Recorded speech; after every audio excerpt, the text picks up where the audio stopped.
What's up, ladies and gentlemen? This is DH Thorne coming at you live with everybody together at last. The wife, the other wife, and all of you. Yeah, for everybody who was worried last week, don't worry. I have forgiven him for getting fucking toothless, sloppy blowjobs from an entire hockey team. He has forgiven me for sleeping with the entire basketball team. I am a little envious of what you did, but from my perspective, it was pretty nice being able to climb so many people. It was like I was in a forest, and there was just so many trees to climb. You know, you had the bigger balls. I think that's what kind of, you know... I just had pucks and sticks, which, you know, I guess, you know, not my thing. And you know, they were all wearing dentures because they all get their teeth knocked out when they play, you know? Yeah, there's no teeth to get in the way of anything. It's nothing right. Like, Yeah. So now this is right where my friend from the old school would be like, "I'm straight, yo, I'm straight." He wouldn't be able to handle this conversation already. We're all a little bit wiggly here. Did even when you're totally straight, you're still a little wiggly here. Camilla, did you sleep with any sports teams to spite us? Yeah. She's like, I'm. I took on the whoa. gymnastics team, yo. I'm jealous. That was, you know. That's actually really good because with those tights, you actually have a preview of what you're gonna get beforehand. I should know. I'm wearing women's pants right now. Nice.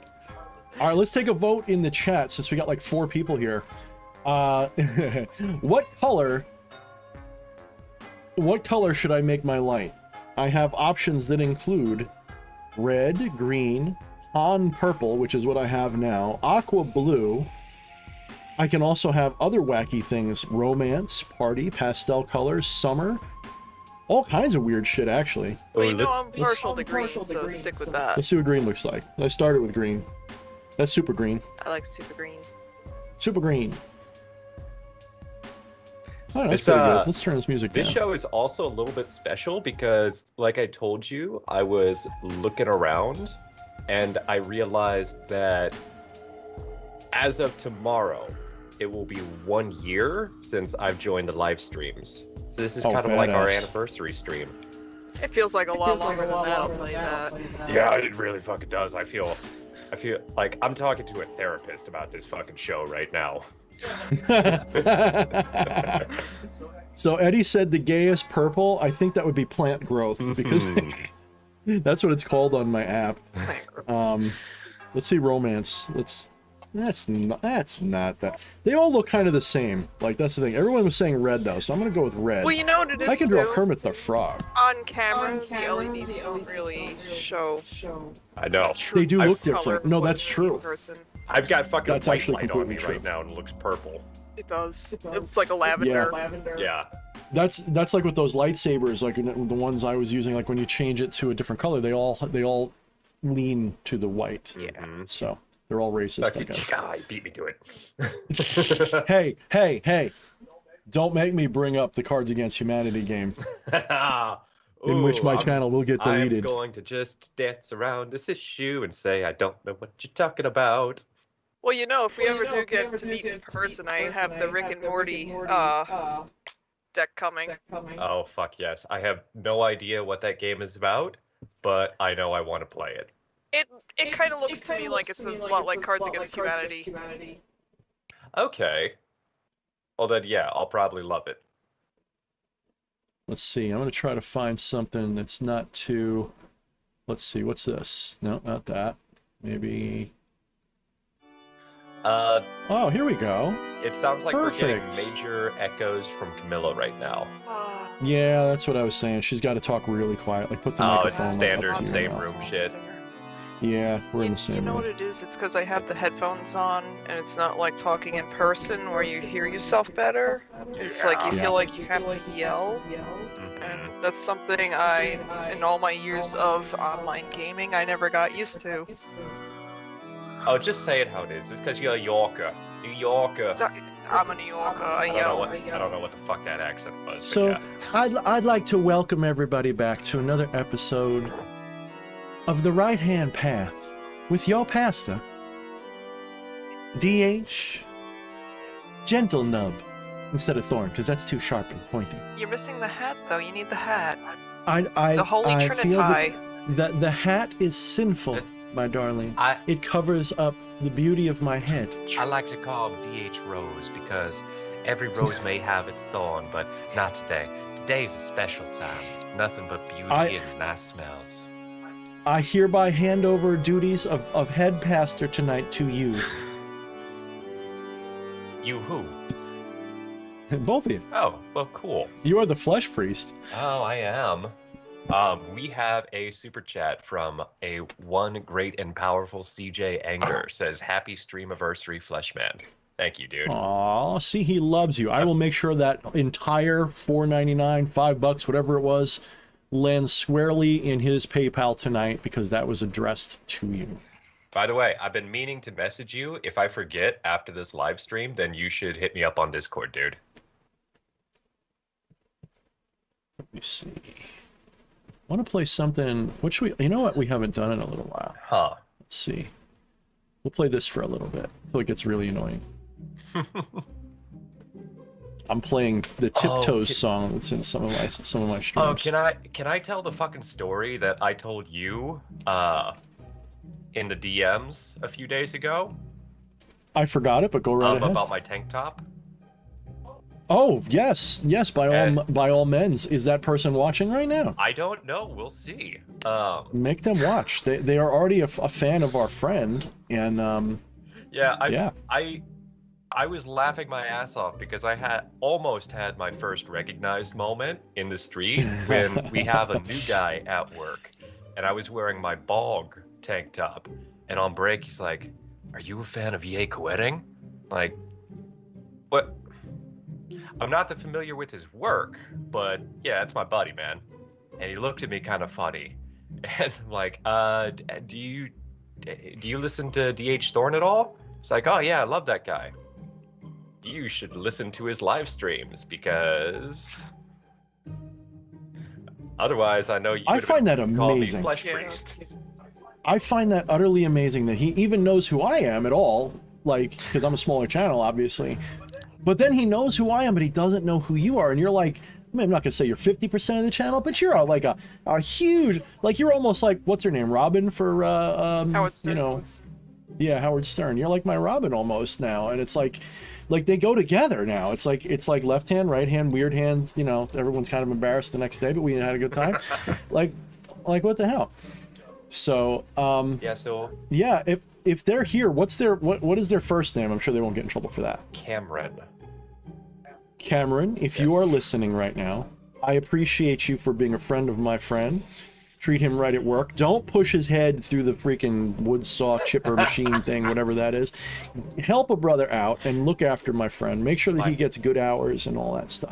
My magic is too powerful for that. I just reinvent it on the fly. I'm just getting a haircut, and that's all it is. Because otherwise, Thorne the Great and Powerful will curse you, and your finger may end up missing. No, I'm kidding. I wouldn't do that and tell you about it. And so, also a shout out to Michelle, who watches this show.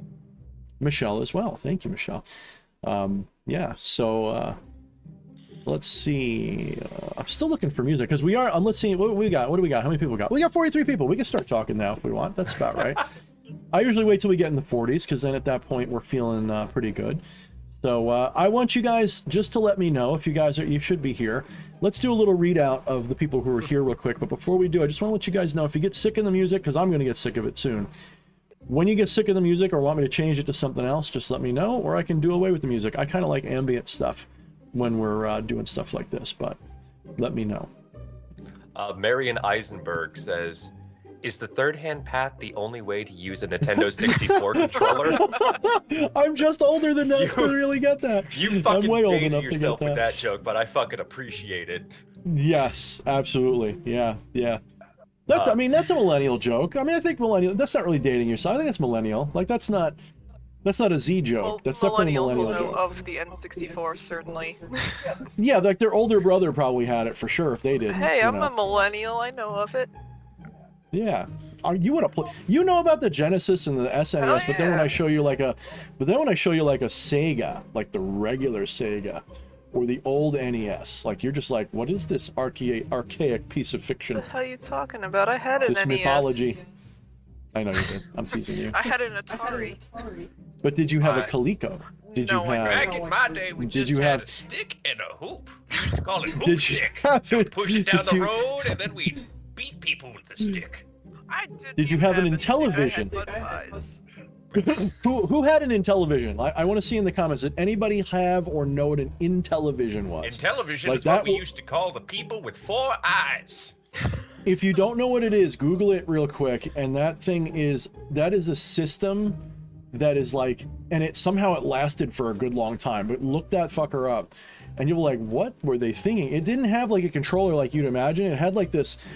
It had like, might as well be your phone with like buttons and a weird disc on the bottom, and your controllers, like you click the sides were like your fire buttons, and you had touchpad on the top, like buttons. So you'd be playing the game like this because you'd be moving around the disc on the bottom, and you have to click the sides for your fire buttons. It wasn't like this. It wasn't even like this. It was like you had this really awkward and uncomfortable position.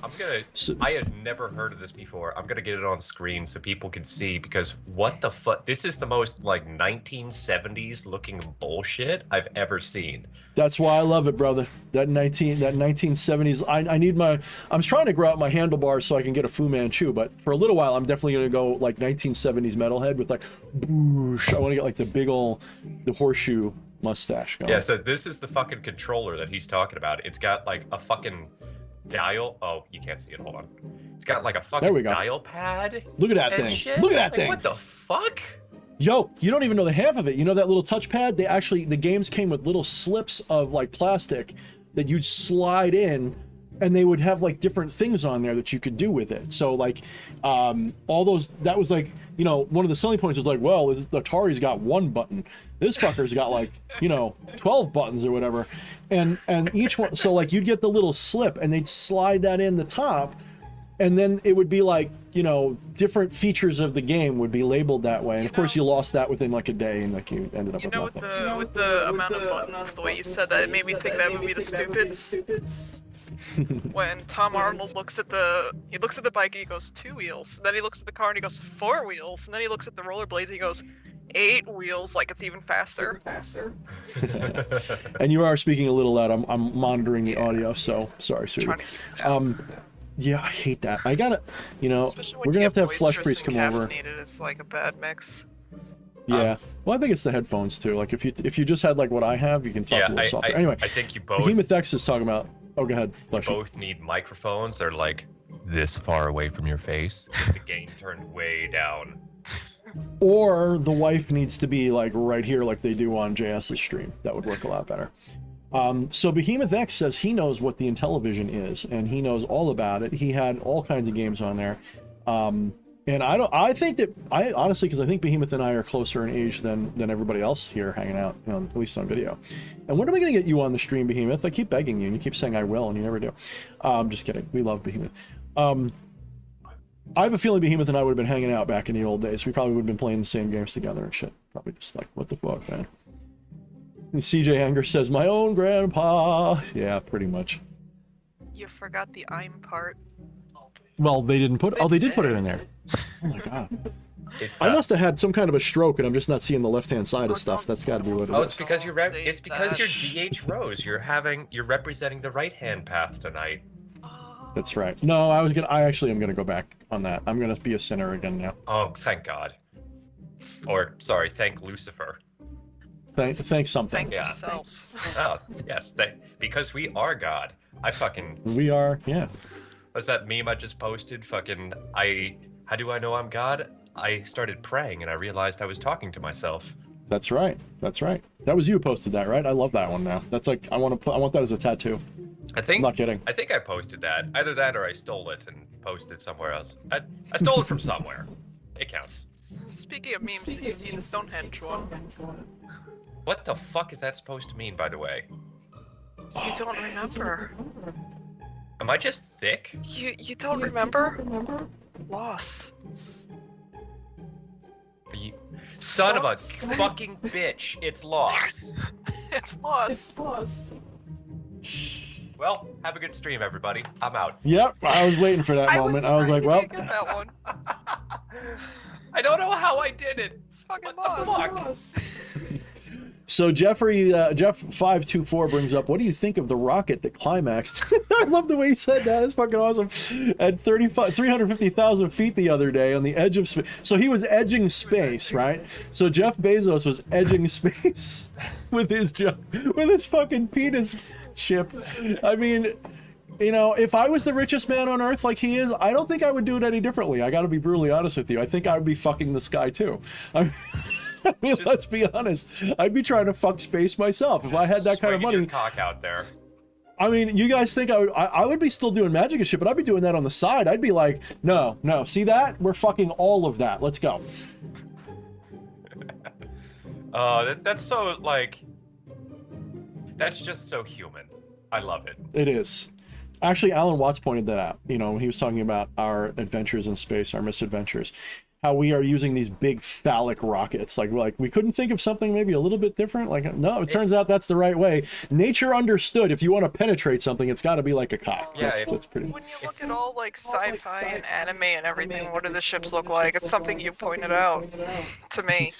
Well, if you really like want to make something funny, if you play the original Star Control, I think it was Star Control 2 to be specific, actually.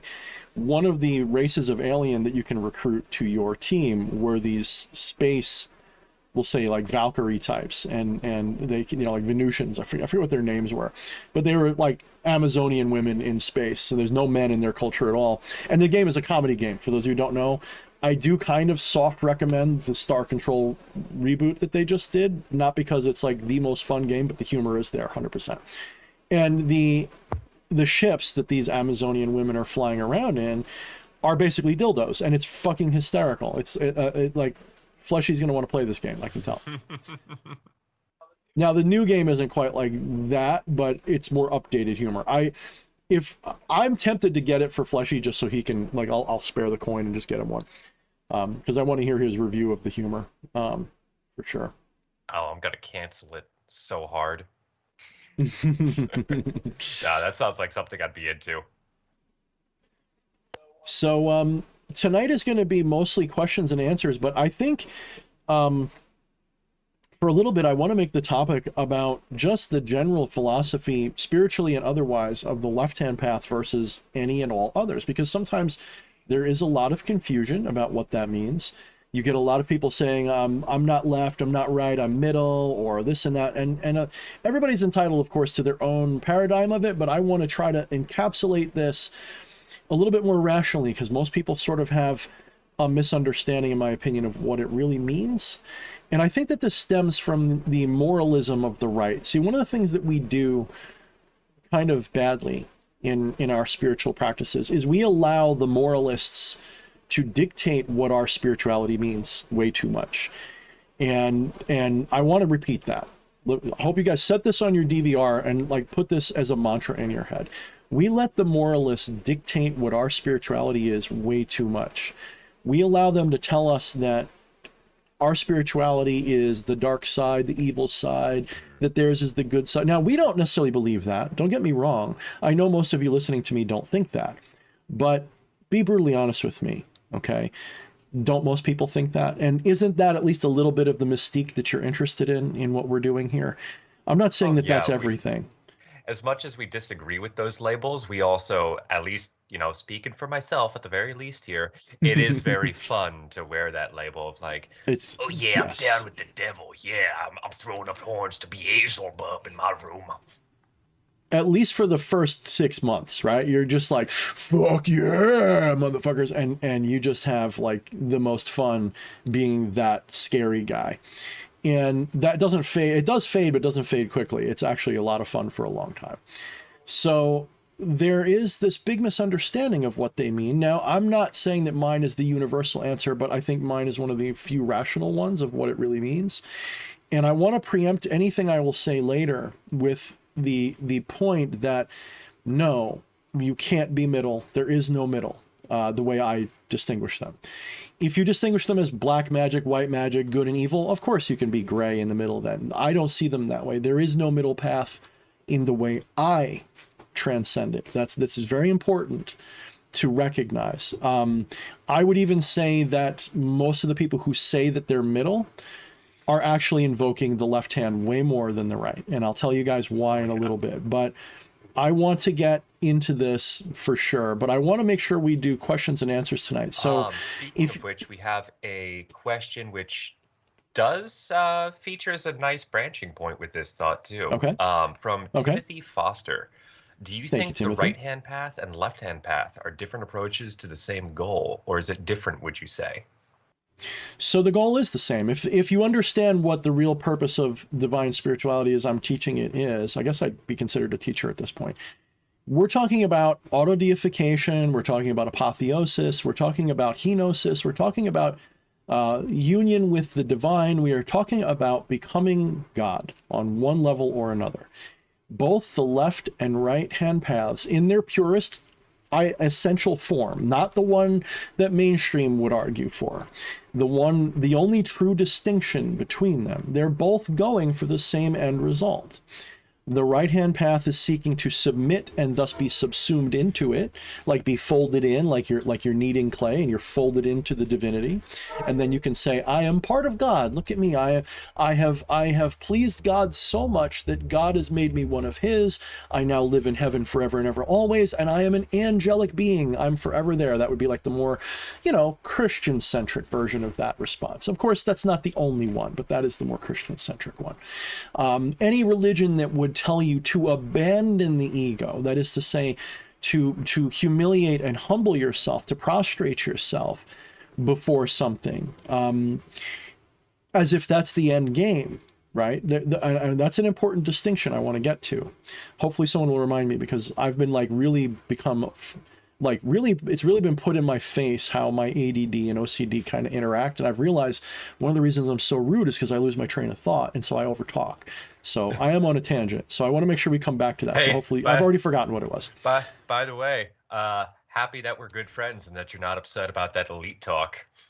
Speaking of, no, I'm gonna still get you for that. I actually have a little pop-it made of you for that one. I'm gonna make you hate elite soon. No, I'm kidding. No, it's a tease.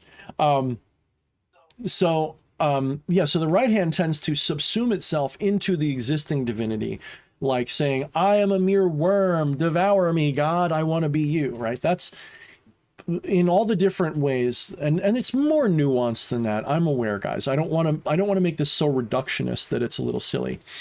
Whereas the left-hand path is the side that says, no, I want to be God. Like, I want to be God. I want God to be me. So the left hand sort of has kind of two branches to it in a way. They're both the same, though. You could almost say there's three, but it's not really a middle path. There is the left hand that says, I want to form my own universe, to splinter off from this one and be the God of that. This is mostly due to a misunderstanding of the original teachings of apotheosis and self-deification and all of those things. It's because people misunderstand what it means to be God in the first place, to be a living God in the first place. And that's maybe a bigger topic than tonight could be. But so the left hand that I'm talking about is the version which is compatible with that, but it's the version where you realize you awaken, you die and are reborn into your divine nature. The initiation itself is the death and rebirth process. And then from then on, you're a living God becoming more and more aware of it.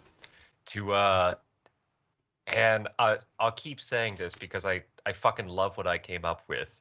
To put it another way, Right-hand path is being one of the Captain Planet kids, where you summon in the great and powerful Captain Planet, Yep. and then he does all the work. Whereas the left-hand path is more like being the Red Lion in Voltron, where when you become Voltron, the Red Lion dies. Instead, you were just a part. You are now that, yeah. CJ corrections is pretty good too, right here.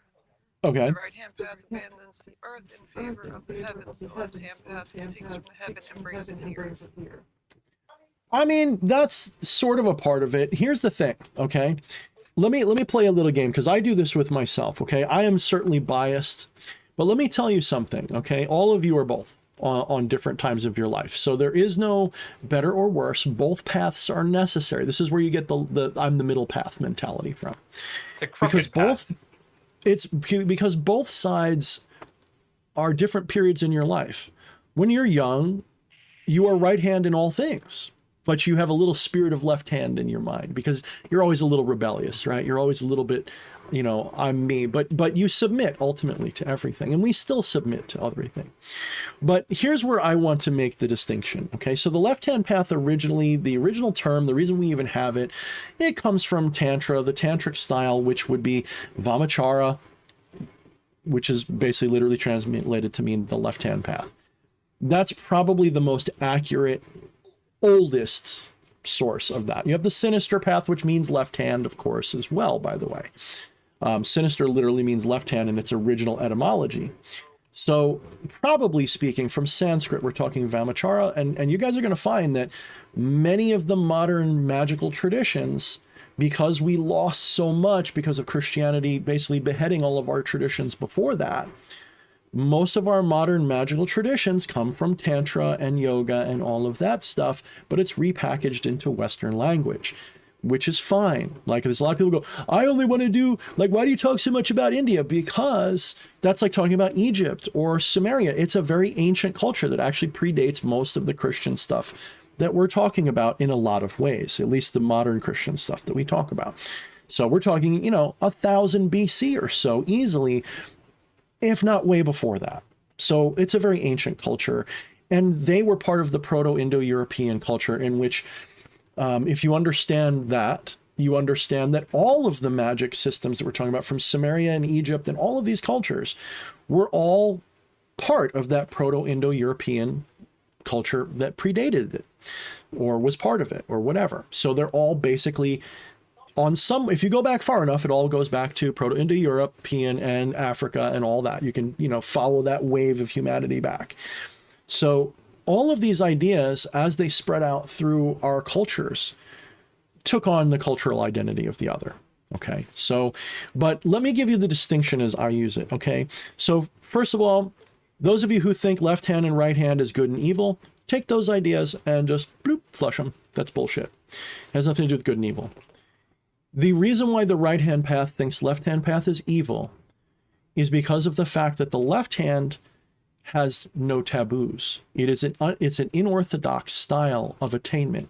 It does not accept the idea of taboo. It recognizes the divinity in all things to the point where nothing is sinful. In fact, Jesus Christ himself would have been considered left-hand path, satanic, Luciferian, black magician to all of the contemporary people of his time. E.A. Coetting says this all the time, and he's not wrong. By the standards of his time, Jesus was the Antichrist by his standards. Okay, so wake up to smell that coffee. You can be hateful of the Christian church all you want. I am. But wake up and smell the truth, because the fact, you know, if we can't at least address that elephant in the room, it's not healthy. We have to address that, in my opinion. So the left hand is really about having no taboos, not having a moralistic perspective. Really, it's about independence from this morality. It's about that. That's not the whole story, but that's one of the big distinctions. The right-hand path says, I'm going to submit to a higher power. The left-hand path says, I am that higher power. This is why they're so incongruent, because if you are on the right-hand path, you say, how dare you claim to be God? I worship God. You're not God. You could never be God. You're not my real dad. Yes, right. Now, the right-hand path has there's something right about it, though. The right-hand path teaches the subordination of ego, which is a very important step on your path, and here's why. Your ego, for all of its value and how interesting it is and how much fun it is, your ego is not by itself the superior entity. Your ego is the mask that it wears. The understanding would be this: you have Atman and Brahman in the Advaita Vedanta tradition. Now, I am not an Advaitin, but I do sing their hymns all the time, basically. I do play their music. Advaita Vedanta basically teaches that Brahman and Atman are one. Now, Brahman is the ultimate, the totality, the ultimate reality, which is not describable. It is not understandable. It is a grand total thing. The Atman, however, is that soul, that identity, that smaller piece, and they are the same thing. It sounds like a paradox, yes, but the Atman is the aperture through which Brahman peers and knows itself. So the Atman would be different ways of the Atman could be said to be the soul, and the soul is made up of various different elements, and one of those elements is your ego identity, your egregore, your personal egregore. Now, clearly, the personal egregore is not the authority over Brahman. It is a part of the Atman. It's very important. It's not something you can ever do without. Anybody who here in the chat has ever done, now I haven't done them, but I've had basically the same experience, or so I'm told when I compare. Who here has had a psychedelic ego death experience? How many of you guys have had that? Leave me a yes or no in the comments, and then tell me if you agree with me or not. Your ego is kind of inevitable, especially if you're a human being, okay? If you're living a human experience, the ego is absolutely inevitably part of that experience. You can't not have one, okay? But you don't have one. You experience one. See, we already get into trouble when we say, I have an ego. No, you experience an ego. So the ego is something that gives you a way to interact with your life circumstances. As you're going through life without an ego identity, you can't relate to anything. I can't relate to this fire being hot and burning my hand if I don't give a shit about this thing that I think is me. So I must have a fundamental element of identity somewhere in the chain of reality for me to interact with that reality. If you've ever experienced ego death, then you absolutely know that you can exist as an awareness, as a being that is aware, that can say I am, but doesn't even say I am. It would just be like I or am or something. You don't feel like a person. You're still aware of that person sometimes. Like the kind of experience I had was one where I was no longer firmly rooted in this identity, but this identity was there for me to take part in as part of everything else at the same time. So this ego identity, you can have it dissolved. It's called ego death. And this is a thing that is well known in psychedelics, but it's also known in, we talked about this, I think, last time. We're talking about staring at the wall in Zen. Oh, this is a well-known, so this is a well-known experience we can have. Okay, so here's the thing. People fear this. You fear this about the day you die. You're afraid that when I die, I'm gone, I'm dead, I'm gone. If you've ever experienced that ego death, according to my friends who've had a lot of psychedelic use, and by the way, we're not condoning anything Miss Swidzicki, but I don't think they get as weird about psychedelics since it's legal in half the country anyway. If you are experiencing that ego death, they call it ego death for a reason, because people who are right on that threshold always report that it's like, I thought I was gonna die, and then I did, and then I woke up an hour or two later, and I was still there. So that's another important factor, is that I was still there, and then I came back. And when you come back, your ego gets rebuilt. Your ego doesn't stay away. Your ego identity gets reconfigured, rebuilt, but now with the knowledge of its true nature. And you know what the ego does? You know what the first thing it does? It says, I'm God. That's the first thing the ego does. Okay, which is what I've been doing all this time. I've had my ego death moment, and I want to have a more vivid one. I want to see how the again, not condoning anything, how the psychedelic version compares to the more au naturel version, the hard work version. I want to see how comparable they are. Speaking of which, you asked, have anybody in chat experienced ego death? Interestingly, everybody said yes, except for LS said never had ego death, sucks. But people who did say yes, Timothy Foster, who sounds like just had it yesterday, Hecka Litson, Hyperborean Ventures, Marion Eisenberg, Eddie Romanov says psychedelic? No. Psychotic? Yes. Dark Lord Sparta, Of course, Eddie. Joffer, Asab NW, Wild Child Tarot, and Void as well. Yeah. So, you know, like I said, I am not an Advaitin. Their ontology, their way of explaining non-duality is the one that is the most convenient to parrot, because it is the most addressable, it's the most approachable. If you try to go with, say, Neoplatonism, which is also pretty good, you know, I like that one too, although that's not the one that really tickles my fancy. It's a little bit, you know, I don't know. It basically, it's like hardcore Gnosticism. Like Gnosticism's like the light version of Neoplatonism.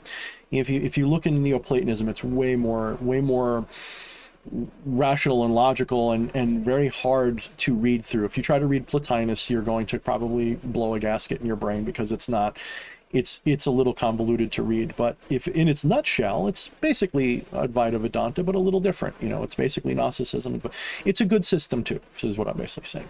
So Advaita Vedanta, the basic principles of non-dualism, I believe, are very, very, very good starting point. It says all the things that I figured out. And then I came to learn about Advaita Vedanta, and I said, okay, so they're basically saying what I'm saying, and a little better here and a better argument there, and here's some really good examples, okay? So the reason I don't call myself an Advaitin is because they're a right-hand path tradition. They absolutely infuse within their non-dual conceptualization a moralistic pattern, because they believe right action, just like with Buddhists and stuff like that, because Buddhism kind of came first. In fact, the proper, in my opinion, translation and understanding of the original Buddhism from, of course, I'm borrowing from Theoria Apophasis, Ken Wheeler. His channel's really good in some ways, but maybe hard to follow depending upon your mentality. I like his channel, even though I don't necessarily agree with everything. I think he's got a great channel. And he's got better translations, in my opinion. I think he's right when he translated the original Pali, and the original teachings of Buddha don't talk about the doctrine of no soul. That's been a complete misinterpretation, misunderstanding, and of course it becomes a religion. And once it's a religion, it's over with. You can't change it. But I think that, you know, Advaita Vedanta is basically, you know, not much different from original Buddhism. Very, very close, very similar, with just a little bit different, you know, conversations going on, in my opinion. Whereas Buddhism is more secular, it's more, you know, something that you can kind of apply to any kind of life. You know, you don't have to believe in non-duality to be a Buddhist. You can do everything Buddhists do without the non-dual part if you don't want to. But certainly they were aware of the same kinds of things. So anyway, the reason I am none of these things is because morality plays a big role in a lot of these systems. And I am what you would call not immoral, but amoral. I do not believe in a universal objective morality. I believe in a personal subjective system of pragmatic ethics, things of that nature. So for example, not too long ago, we had somebody got mad at me because I wouldn't come out and say that, I don't even want to say what it is because, you know, censors and all that stuff, but we'll say an unspeakable crime that could be done to children. I can't say that that's immoral because I don't believe in morality. That doesn't mean that I'm ethically okay with it. That doesn't mean that I agree with it. It's that I don't think the universe has a position on it. If it did, the universe would strike these things down if it was sentient and can. You would have to admit that the universe doesn't care, or it cares but for some reason doesn't do anything. You care, and so the universe cares. Yes, that is true. But it's not an objective truth. It is a personal, cultural, important truth. I am absolutely, like EA said on a live stream yesterday, and I'm totally in agreement with him. Absolutely agree with him. You try to fuck with kids on my watch, I'm going to hurt you. I'm just going to leave it at that. I don't think I can get censored for that. I think that's pretty obvious. You know, I state very openly that I have a problem with. Somebody tries to censor that, then we got a bigger issue. Yeah, like why would you censor that? You know, there's a video of a guy in prison who gets in trouble. He's before the judge, and like, did you murder that man in your cell? And he's like, yes, sir, I took his life. And they're like, why? Because he was bragging about, doing the thing with kids. Yeah. Right? And he's like, that's right, I did. And he took it he took it right on the chin like a man. I was like, I'm going to buy that guy a beer. Yeah, Please don't misread me. Prison ramen. Right. Don't misread me at all. But to me, I recognize that there is no global universal morality at all. There is rather personal subjective morality. As Morticia said, and I believe she was quoting someone, I forget who, what is order for the spider is chaos for the fly. So yes, we can't condone these things. That's not what we're saying. And this is why the right-hand path thinks we're evil. Because on the left hand, you do not have this submissive form of morality, these taboos, or this submissive nature where you worship things the same way. If you worship, you recognize, you have to understand, even the right-hand path in Advaita recognizes the gods as aspects of the self. They don't see Shiva as a separate god. They see Shiva as a different god. Get the word separate and cut it out and be like, okay, separate's an illusion, but different is real. Different can still exist in non-duality. You can have as much difference as you want, just not separation. Okay, so the people on the right-hand path look at people like me and say, this guy is a monster because he works with demons and he'll curse people and he'll do...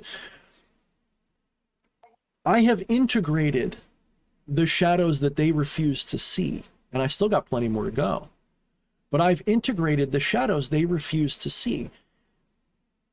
The difference between, say, me and a right-hand path person is, if I have a daydream about, well, I got to watch out for censorship, but say, deleting everybody in the room for any reason, I let that daydream run, and I enjoy that daydream. If I'm sitting there, and I don't even have to be mad, like I often say, the difference between me and an axe murderer is like a second or two. Like sometimes I have it's not even a rage thing. It's like a wicked little child pulling the wings off a butterfly type of thing. To me, it's like there's a part of me, and I don't even want to do it with anger. That actually disgusts me. I just see it as like a video game. Like, what would I have to do to take all these people and delete them in this situation? How could I do like, action movie scene right now? And that's not saying that I fantasize like, ooh, I can't wait. But that's because I've let that morbidity, I've let it settle. Yeah, because I don't. If you let those thoughts control you to where you cannot even approach them, then they have power over you. Correct. Yes. If you can't even, or you'll be stuck in that situation with no hope of knowing what to do. So my wife today, she told me about this story about this guy. If you want to tell it from that YouTube channel you like, where he fell down in the statue or whatever it was. Yeah, there's this guy I watch. He does a lot of videos about like, the top like 3 people that went where they shouldn't have gone and they did anyway, and the outcomes and stuff like that. It was a giant paper mache. I believe it was paper mache. That's what he said anyway. Stegosaurus outside a movie theater, and this guy decided to go inside the belly of the thing. So he's inside the belly, and he drops his frickin' phone. It goes down into the leg of the giant Stegosaurus. So instead of like finding a way to get it out, like, chip a hole through it or something, he goes head first down the leg. Oh, step Stegosaurus. I'm stuck. So he's inside the leg of the Stegosaurus upside down, head first. Feet splayed out so that he, trying to keep him from going further down in. He slips. He's in there. Arms too tight to push out.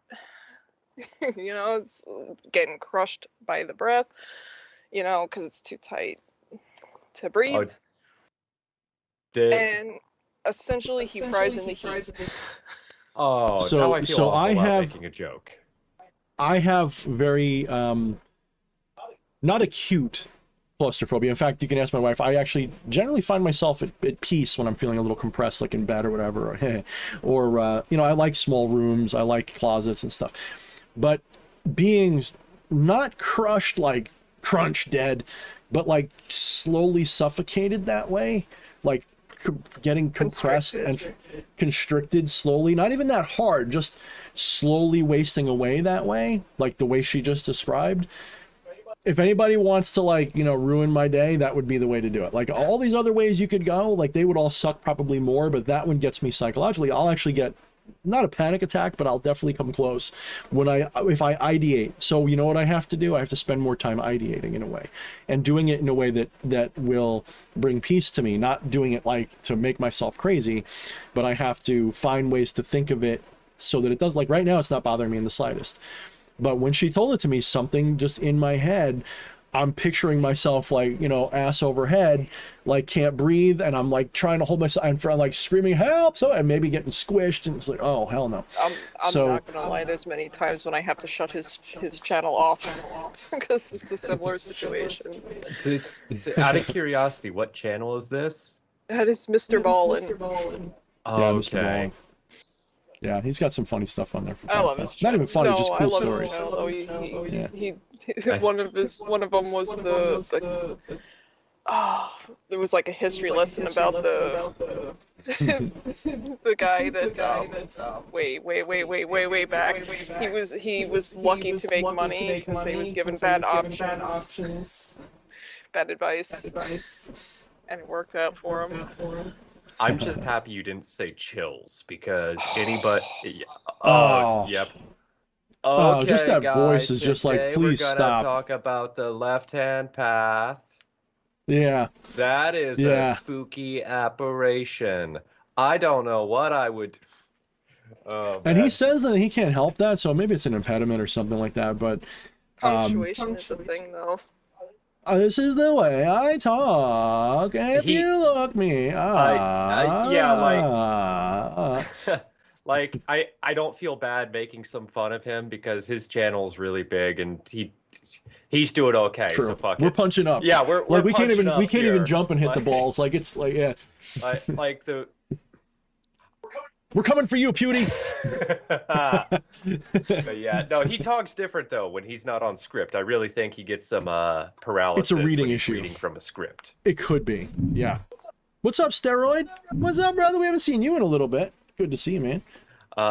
Number 15, Burger King foot lettuce. Okay, so from now on, Fleshy's talking like that for the rest of the Oh, stream. God, no, Otherwise, I I'm would- taking his super chat. No, I would. I would. No $5 for you. So on this topic of the right-hand path looking at us like we're fucking crazy and how darest we. Lolan Asign asks, are right-hand path folks sheeple? You know, I love calling people sheeple sometimes. I really do. I look at the general population of the world and I think sheep. Even Lucifer, really one of the most hard-hitting, like, validating pieces of gnosis he's ever given me was, and I forget the poetic way he said it, but I wrote it down and I promptly lost it, was essentially to point out that humanity by nature is a servile slave species. It is in our nature to be subordinate. It's built into our DNA. We evolved when we adapted so that only a certain percentage of us would take control at any given time of any given situation. Now, this is sounding like a very highbrow version. I don't actually believe in that alpha beta stuff. That is actually really not valid, but it is like all stereotypes are often based on something people do experience. There is still something to it. You know, it's not like it's totally baseless, but you know, when you have any given situation of human beings, you have some people gravitate towards leadership or control. Sometimes they do it improperly, and that's usually, you know, the worst ones are the ones that lack any kind of real confidence, the ones who assert dominance because they feel inferior. Those are the worst leaders. The ones who are either given leadership or just naturally rise to it because they're like a lone wolf and they just start their own tribe, that kind of thing. That's another kind of leader. But the point I'm trying to make is human beings don't generally want to be free. We want to be under the thumb of something or someone. If there is no one to be under the thumb of, we will invent something. We'll call it God, we'll call it government, we'll call it nature, whatever it is. We will find something to be subordinate to. And I know a lot of people, when I tell them that, they get pissed off when they hear that. Because people have also been given this strange, as much as I'm saying this with kind of like a downward glance, people have this really strange feeling that somehow being subordinate is negative.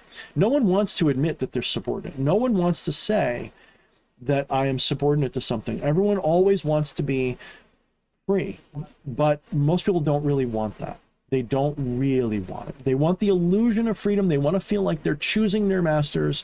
And this is the big secret of our civilization from about the 1700s forward, is people realized, okay, we don't actually have to set people free. All we have to do is give them the illusion of freedom, and then they will do whatever we want. And that's the world we live in. You all live in a free range. You know, you can't call it capitalist, you can't call it socialist, you can't call it communist. It's a free range, corporatist, fascist, authoritarian system everywhere. It doesn't matter whether you like it or not. That's what it is. Like I used to say to my friend, you know, if we can't be free, let's be part of a big, powerful empire, at least if we can't be free. And that's sort of speaking to that point. Now, the left-hand path position is the one that is always going to trend towards personal freedom, personal liberation, and personal responsibility. That's the big secret of the left-hand difference.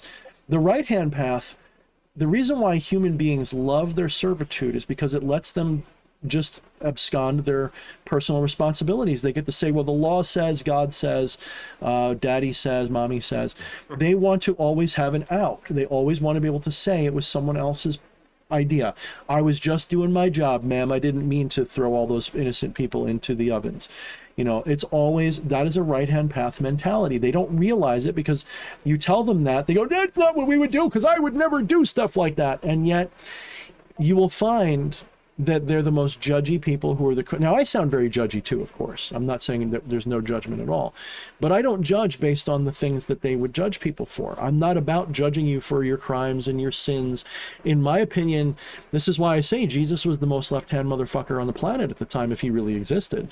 Because he was the first one to say that all you have to do is come to me and I will forgive you, and then you can go to heaven even if you're a murderer and a rapist and all this other stuff. That, to me, is like incredibly left hand, absolutely incredibly left hand. People don't like to hear that, though, because of course he still preached a certain morality, of course. He had to, or else the church would have disintegrated if they didn't write that in my opinion. I think they had to write that stuff in. They had to put a morality in there. So basically what I'm saying is so you have this idea of servitude, slavery, subordination, and there is nothing intrinsically wrong with it, by the way. As much as I talk down on it, because for me, it's not the right path. I've lived that life too long. I'm sick of trying to do what other people want. I'm sick of trying to fit the mold. I'm sick of trying to do what society tells me to do. I am ready to be my own guy. And this is actually what happens when you reach your 30s or 40s or 50s. That was the high time when people would go beyond the pale, which literally means like to leave your city, to leave your civilization, because the pale was the fencing, right? That was literally what it meant. You'd go beyond the pale and live in the forest and become an ascetic or something like that. And you go off on your spiritual journey and find yourself to be God. And you kind of absconded all personal responsibilities and you gave away your wealth and, all this stuff. You basically set up your life so that you didn't have to deal with it and you left it behind. So people begin as a right hand invariably. No one, of course, you're born free, you're born left hand, but everybody, so maybe you're born left hand. In the garden before you eat the fruit. Yeah, you got to follow the path, right? So people do begin right hand path. All of you who are listening to me as if I'm some kind of a teacher, and all a teacher is a guy who points at shit. Don't ever think that I know so much. You're the one who has to learn. Okay, all I can do is point. I can't make you learn. I can't make you understand. So all I can do is point, and I might be wrong sometimes, which is why I say I'm only pointing. I'm not telling you like what you need to think. I'm telling you what I see. So let's leave it there. Don't follow me. I'm always one of the first people. Don't follow me. Walk beside me if you want, and I'll point out the cool shit that I'm seeing, and I'll be like, hey, there's a pit in front of you. Watch out. That cloud looks like a dog. Yeah, maybe it is. On the left versus right thing, I like the way that Timothy Foster put it. I'd rather speak my own truth. Yeah, speak your own. Exactly. But that's not something that you did, like, always, right? I mean, maybe it is a little bit, but we don't really start in that. In fact, we learn to be, or should I say relearn, because I think when you're born, you are lefty in a way. You are very much, you are more sinister as a child because you don't do things just because you're told for a little while. It takes a little while for you to become obedient. We all are a little, especially when you get like teenage years. I mean, come on now. Teenagers are always left-hand path. I'm sure I have no idea what you're talking about. Yeah. So it takes a while. And Timothy says, no, it took me a long time. It takes people a while to want to be free. You have to become sick of your servitude before you are willing to become free.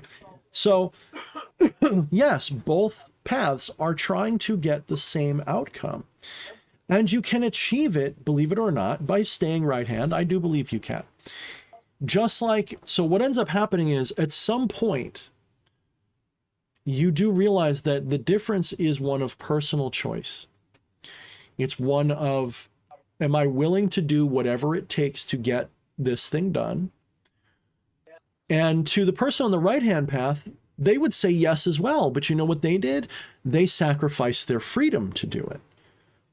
A left-hand path person wouldn't do that. So in a way, the right-hand path does have its perk and its advantage, because the right-hand path definitely teaches non-attachment, because you say, I don't own anything. I am a subordinate. I am a slave to God, a slave to this morality, a slave to this system.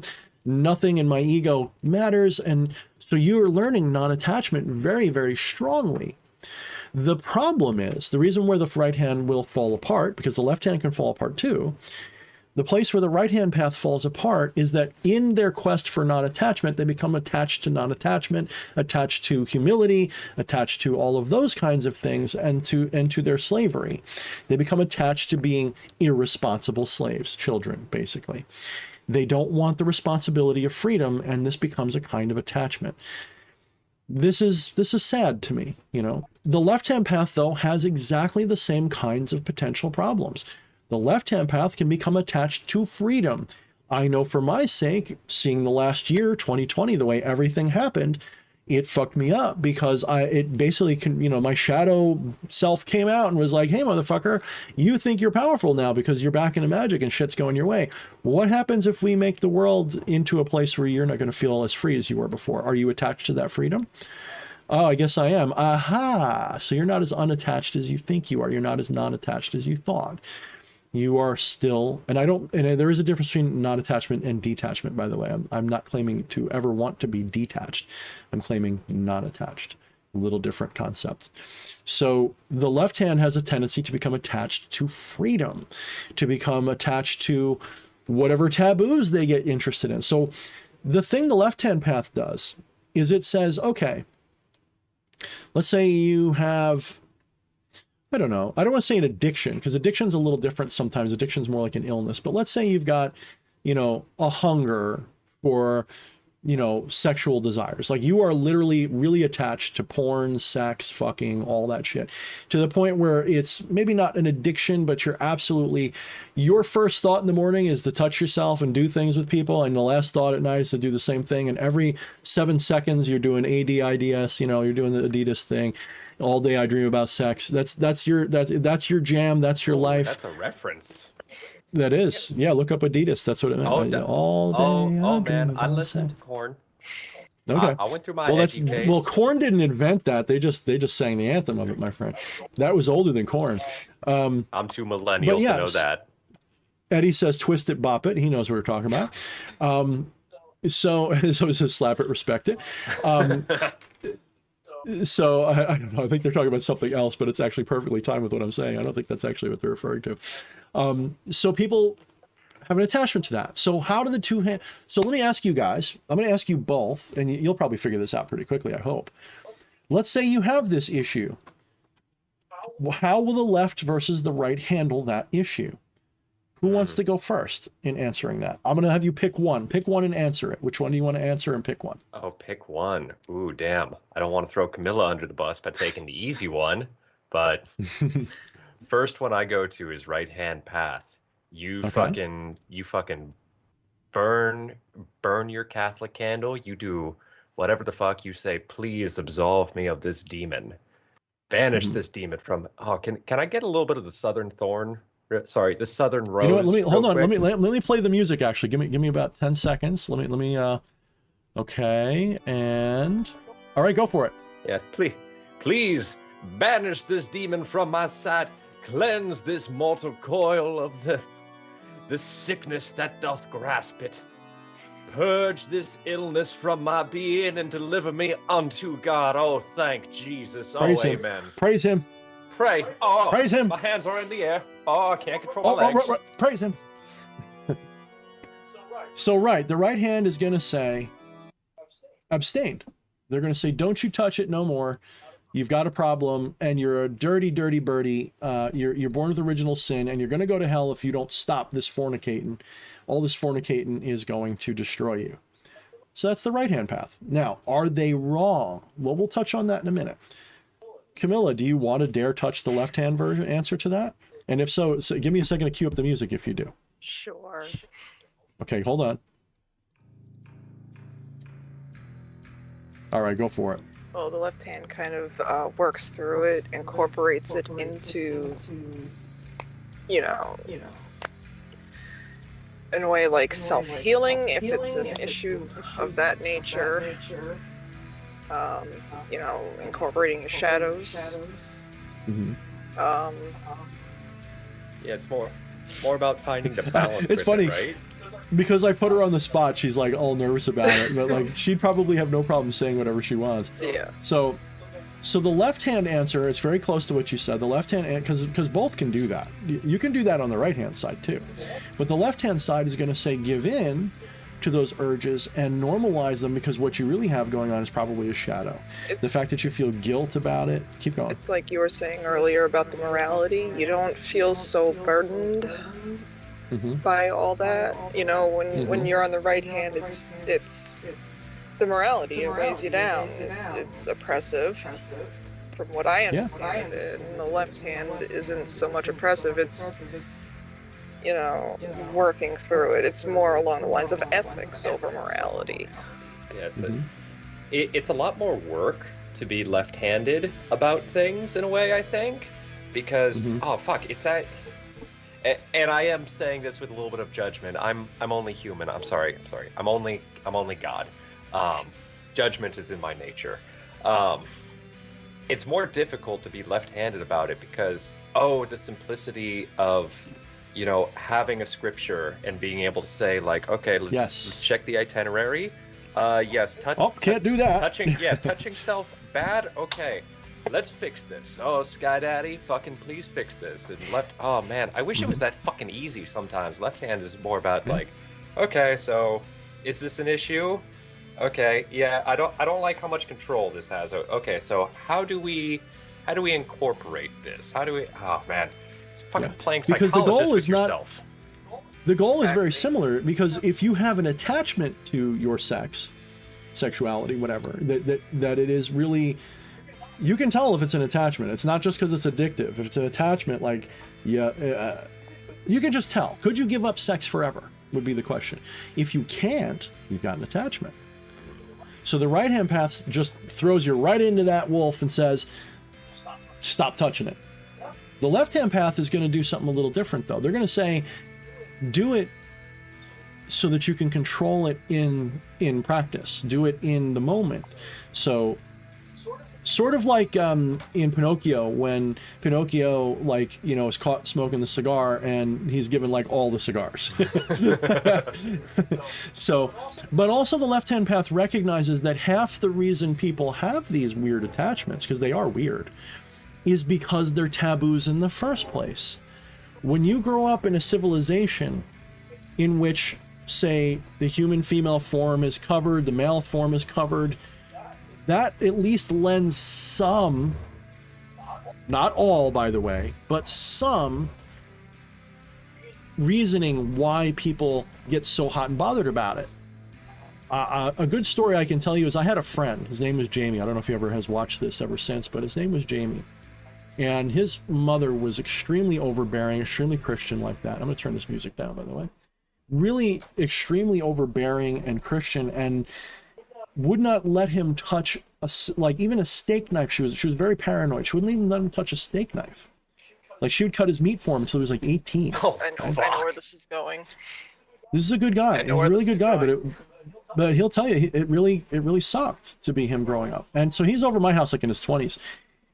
And I don't know, do you guys know that, you know, I can just reach over, and at any given moment there's always a weapon, there's a knife, there's always so he'd come and hang out with me.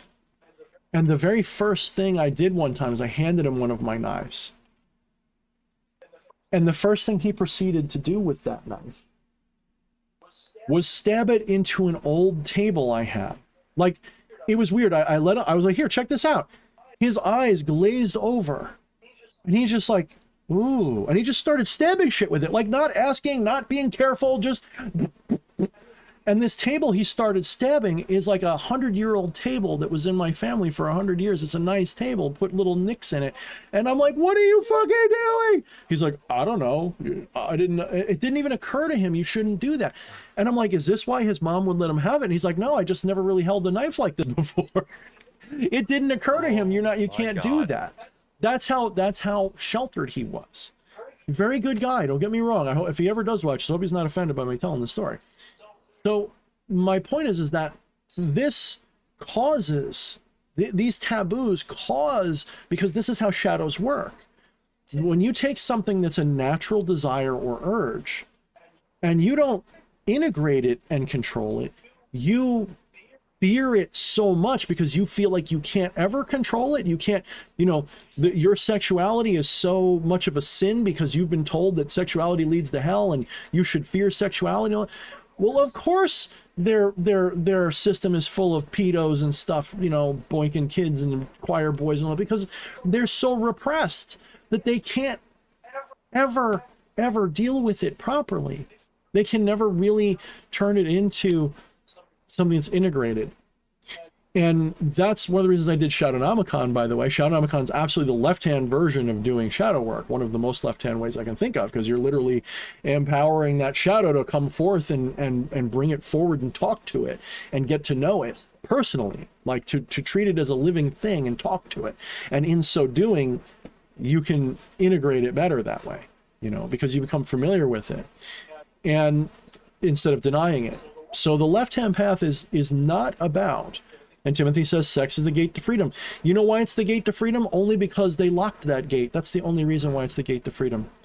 Timothy, I'm telling you right now, don't deify sex. That's one of the things that the right-hand path's taboo causes the left-hand path to do. It creates the inverse attachment. People go, oh no, if you're not doing the Babylon ritual from Crowley, if you're not, honey, could you be Babylon tonight? If you're not doing these things, like if you're not doing that, you're not really left-hand. No. You've now created the inverse attachment. Now sex is your sacrament in a way that is not healthy, right? You've got to edge it, I guess is what I would say. You've got to edge it. Now, this is what the original Vamachara system of this is well, just like Jeff Bezos is edging space with his space penis. So this is why Vamachara, if you look it up in whatever, on Google, whatever, you will see that in Vamachara you are giving into these things, these taboos, but you're doing it in a very controlled way, because the point, so I would actually say the Vamachara that you would see in Tantra is actually not left-hand path enough for my taste. It's still really right-hand path if you look it up. But the point is the same. You are in a controlled manner. It's like immersion therapy for people who have phobias. It's in a controlled manner. You are you are allowing yourself to participate in those taboos so that you alleviate their control over you by sampling them in a controlled way. Instead of seeing them as evil, you see them as natural parts of the human condition, but they may be unhealthy in some level, or they may be unwise on some level. At the very least, you should have your hands on the wheel, not like completely giving reckless abandon to them. Now, Jesus, take the wheel. Motherfucker, I'm stoned too. So well, no, he was, well, anyway, not gonna get into it. He was drunk driving. Have you tasted that dude's blood? That's what I was gonna say. Yeah. So now this runs afoul a little bit sometimes of like really strict interpretations of Taoism, which is Wu Wei, which means relax, let everything take natural courses. But people misinterpret Wu Wei as well. They think it means do nothing, be completely immoral, just do whatever the fuck you feel. No, it is what is your nature? Also, I'm gonna step in really quick. Let's get wrapping thoughts on this. Super chat to get to. Oh, bookmark yes. it. Just do the super chat. Just do the super chat. Yeah, Victorious coming at us. How you doing, brother? Says upside down versus right side up triangles. Is one more associated with the left-hand path and the other more the right? I don't have a thorough understanding of their meaning beyond the upside down equals fire and right side up equals water. Thanks and great show. Appreciate you, dude. No problem, Victorious. Love you, brother. Honestly, it doesn't matter. I mean, I see it like you're seeing it. The up and down can mean one is the higher, one is the lower, and it's only fire or water depending upon if you put the line in there. By the way, if it's just a straight triangle, you're talking about, like, you know, as above, so below. There's all these different. Look, it's a symbol, and you can make it mean a lot of different things. There is no. It's all just pointing. Do you want to be more about the as above or the so below? It's the same shit. Yeah, I mean, it is the same shit. That's the point of as above, so below. It's not just a mirror. Like, you know, the entry level understanding of as above, so below is to be like, they mirror each other. Fair. They do appear to mirror each other. Yes, you're right.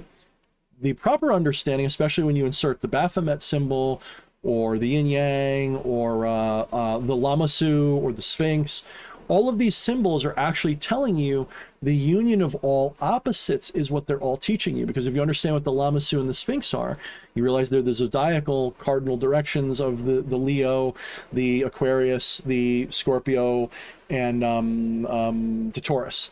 So when you're looking at them that way, you realize that they're all of those symbols in one entity, which means it's the union of all opposites, because, you know, earth and air, fire and water, they're opposites, and that's what those different cardinal directions represent to their own little universe there. So when you realize that that's what they're telling you, that's what it's really about. It's not about the separation of as above, so below, and they're a mirror. You have to realize that they're meant to be one thing, but they're different perspectives of one thing. If you look up, it's as above. When you look below, it's as below. So there's another hidden meaning to that. That hidden meaning is also the one of relativity or personal perspective.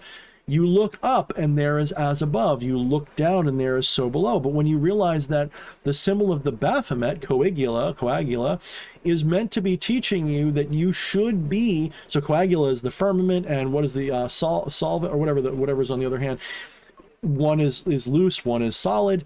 You are meant to realize that these opposites, all of these opposites, are meant to be unified in the Baphomet, and the Baphomet is meant to be you. At least that's the Eliphas Levi version of it anyway. So the yin yang is meant to be basically the same idea. The Lamassu and the Sphinx are basically meant to be the same symbol. For the record, they're basically saying the same. Yes, sweetie. It's solve, and it means dissolve. Solve. Yeah. Okay, yes, exactly. Solve. I'm thinking solvent because it's, you know, Yeah, solvent like, means to dissolve. like It's the same thing. Dissolve. Right, it means to dissolve. So as above is dissolve, and so below is coagulate. So the earth and the heavens, they are mirrors of each other, yes, but they're also one. And where are they one? Does anybody want to tell me where they're one? Where are both one? True, all over, yes, absolutely. But let's be a little bit more, let's get a little deeper. Where is everything right now contained? Where is everything unified at this moment? We'll say for Flesh Priest. Flesh Priest, where is everything unified right now? Yes. Good, yes. Now, I don't know if you were being clever in that moment or you just didn't have an answer, but if you were being clever, that was very clever. And I can tell you why if you don't a know. little bit of both. Maybe I was distracted, you know, talking with Chad. Maybe I just walked ass backwards into things like my caveman ass has a tendency to. True. I think that's how we met in a past life. Wifey, what do you think I'm trying to really get I'm at? probably going to be wrong on this in the awareness. You nailed it. That's absolutely correct. That is absolutely right. I couldn't have said it better myself. Right.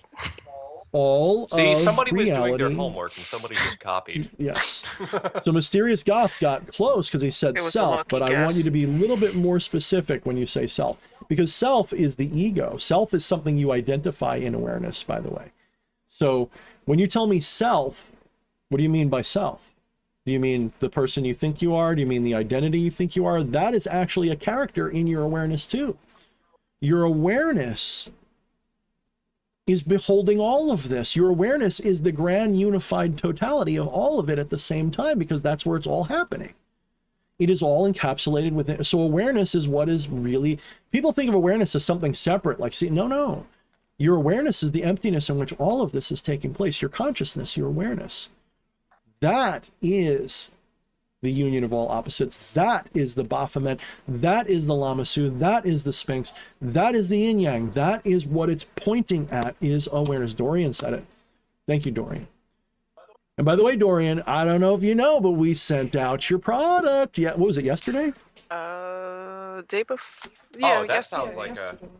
Oh yeah, hey, thank you, Desmond in chat for asking. Yes, that is a nice looking product on my wall. Hold on a second. Oh, fuck yeah. So let me finish up with Dorian. So Dorian, we sent you something because you purchased one of our mirrors live. You purchased one of our mirrors live on air, so we sent you a little something extra. Not a lot, but a little something extra. A little something. We gave you some implements to help you consecrate and bless the fucker. So glad. Let me blow up Fleshy since That he's doing a came buy my fast. crap segment. I wish the lighting was a little motherfucker- bit better to actually show off all the colors and shit. I made sure to get You the got- fucking oh, you gayest got- one you guys offer. No, dude, that's not gay. That's the No. chakras. That's all the chakras, bro. That was a good purchase, I'm so actually. glad you like that one. Yeah, this is fucking sick. I love it. I got it hanging up right above my altar right now. When you go to a happy home. Oh, Dude, I mean, those. yeah, let me Fleshy. let me tell a story. I tried to make this a fucking surprise, and these two are just too fucking sharp. I tried to get my roommate to order it for me. Like, I'd give him some money and he'd order it. He's like, I'm not comfortable with that. Like, okay, whatever. I'll put your name on the shipping address because you can't stop me, but I'll pay for it. Apparently PayPal saw. They could see the email associated with my PayPal. Like, God damn I mean, it. I've sent you enough money over the year to like know your email by heart almost. Yeah, it's just motherfucker. Just God damn it. Yeah. I like what I said to you. I'm like, Steam shall hear about this because I tend to pay you back in Steam games when you do shit like that. Right. So, But yeah, no, this is so fucking go ahead, sick. show us And more. thank you so much, Camilla. Oh, I'm so glad you love it. Yeah. I'm thrilled. So for those of you saying that's awesome and you love it, no pressure, but if you want to purchase one, go into the description of this video. You will see a Linktree link. I don't know if anybody has it on their I'll pull their it up palette in there, just but a second. I can get it. Yeah, I'm gonna put it. Somebody put it in chat, so we'll put it in chat in a second. Actually, Wifey, could you put the direct link to the store there instead of the Linktree? Sure can. And then I'll put that at the top. So we actually didn't sell out. We usually sell out within a day of talking about these on the live stream. These are scrying mirrors. They're meant to be used for all versions of mirror scrying. And I did a video about it just recently too, if you haven't watched it. But it's the same ones that I really fell in love with using. They were actually a creation that I came up with for Shadownomicon because I feel like, the Trinity shape is the ideal gate, shape, because it's the simplest thing. Yeah, you can just do this and that's really cool, but it takes, to me, in my mind, it's less energy to go foop, foop, foop, and you just make 3 lines and you've got your gateway. So I like using it for that. So let me, I'm gonna pin, if you guys are watching this later and you're watching the chat, it's the pinned comment, and it's the pinned comment right now. If you go there, I think we got like 5 more mirrors left. I think something like that. We have 2, 3, 4 large and 2 small, 2 minis. Okay. Yeah, so we won't make any more of those till they sell out. So we kind of hit a slow month, which is fine. That's all right. 'Cause- I do yeah. have more planned. I will say that I have some that I'm going to be naming the Crow Witch mirrors because they are going to have little crow skulls on them. Little like. I wish we had some more eye skulls. ones because those ones always sold like instantly. The ones with the eyes on them. Eyes I So- will be making more of too, as well. I just gotta, it's just it's doing it. Psycho Ninja Flea is calling us shills. Thank you, Psycho Ninja Flea. I appreciate that. That's very sweet of you. So I don't know. Do we have it? I don't think I have any pictures of the ones with eyes, but those are really nice. But yeah, so if you guys want, like, those will be coming up soon too, but favorite the store at the very least. So when we have more of those coming up. The store does have the old mirrors that are sold out as well, so you can browse the old mirrors as well. And Yeah, get yeah. ideas for what may be coming back in the future. I try Right. to make them as one of a kind as possible, though. Yeah, I mean, I put stuff up there too from time to time. I don't do as much because I'm usually busy writing and being lazy, but I do painted skulls and I do some other stuff there. So sometimes I do crystal wraps, copper crystal wrap stuff, which I like doing. Those are really fun, the wire wraps. But there's always a little something, up there. I was even doing weapons for a little while, but you can't say weapons on Etsy because they're like, you can't tell weapons on Etsy. So I call them like art things, whatever. But Art yeah, so projects. art projects. So if that's a great way, if you want to support this channel and what we do, that's a great way to do it. If you already have books and all this other stuff, that's a great way to do it. So yeah, I guess, I don't know, is Psycho Ninja Flea just being a troll and doesn't really like Says that we that. have to somehow feed ourselves? If he doesn't like it, then he can just go away. That doesn't really bother me. Yeah, it says. If that offends you, damn dude, just shills. please leave. Like, don't make me ban you. Yeah. Like, Don't make it all about how we have to be mad at you for that, because that's just lame, dude. You know Yeah. what? Go quit your job, dude. Go, Psycho Ninja Flea. Go quit. If you really, I'm just saying, if you the don't have a healer problem at with it, the that's edge fine. of the village still Yeah. gets paid in chickens and shit. This is Still gets the paid modern something, bro. equivalent. If you don't like the fact that this is my full-time job, then go away. Go quit your job and do this for free too. Go do that. You want to When know you who can do the that, real you can shills judge. are? The real shills are the fucking medical professions and the lawyers Yeah, taking full advantage of Ooh, everybody topical. else, leeching them for all they Yeah. got. So correct. Yeah. Yeah, they get you locked into a corner so you can't live without their service, and then it's $10,000 just to get an aspirin for one night. So give me a break. they That's cause the problem that's to the heal the problem. problem. Yeah. Think of it that So- way. Just to be clear, a shill is someone who doesn't believe in what they're doing and they're getting paid. They're a sellout. I'm not a sellout. This is stuff I believe in, and it's a way to make a little money. Not So if you weren't being selling serious, out, don't I'm take offense to my cashing opinion. in. So to get us back on topic with the left and right hand path thing, I have a question here earlier from Fallen Souls Demonic Temple. According to your view on this, where would somebody fall who thinks? Sorry, I just fucking reading. According to your No, views so am on I. I'm this, looking for the where response. would someone fall who thinks of themselves as already God, but who needs to realize their own godhood? For example, in many Hindu practices.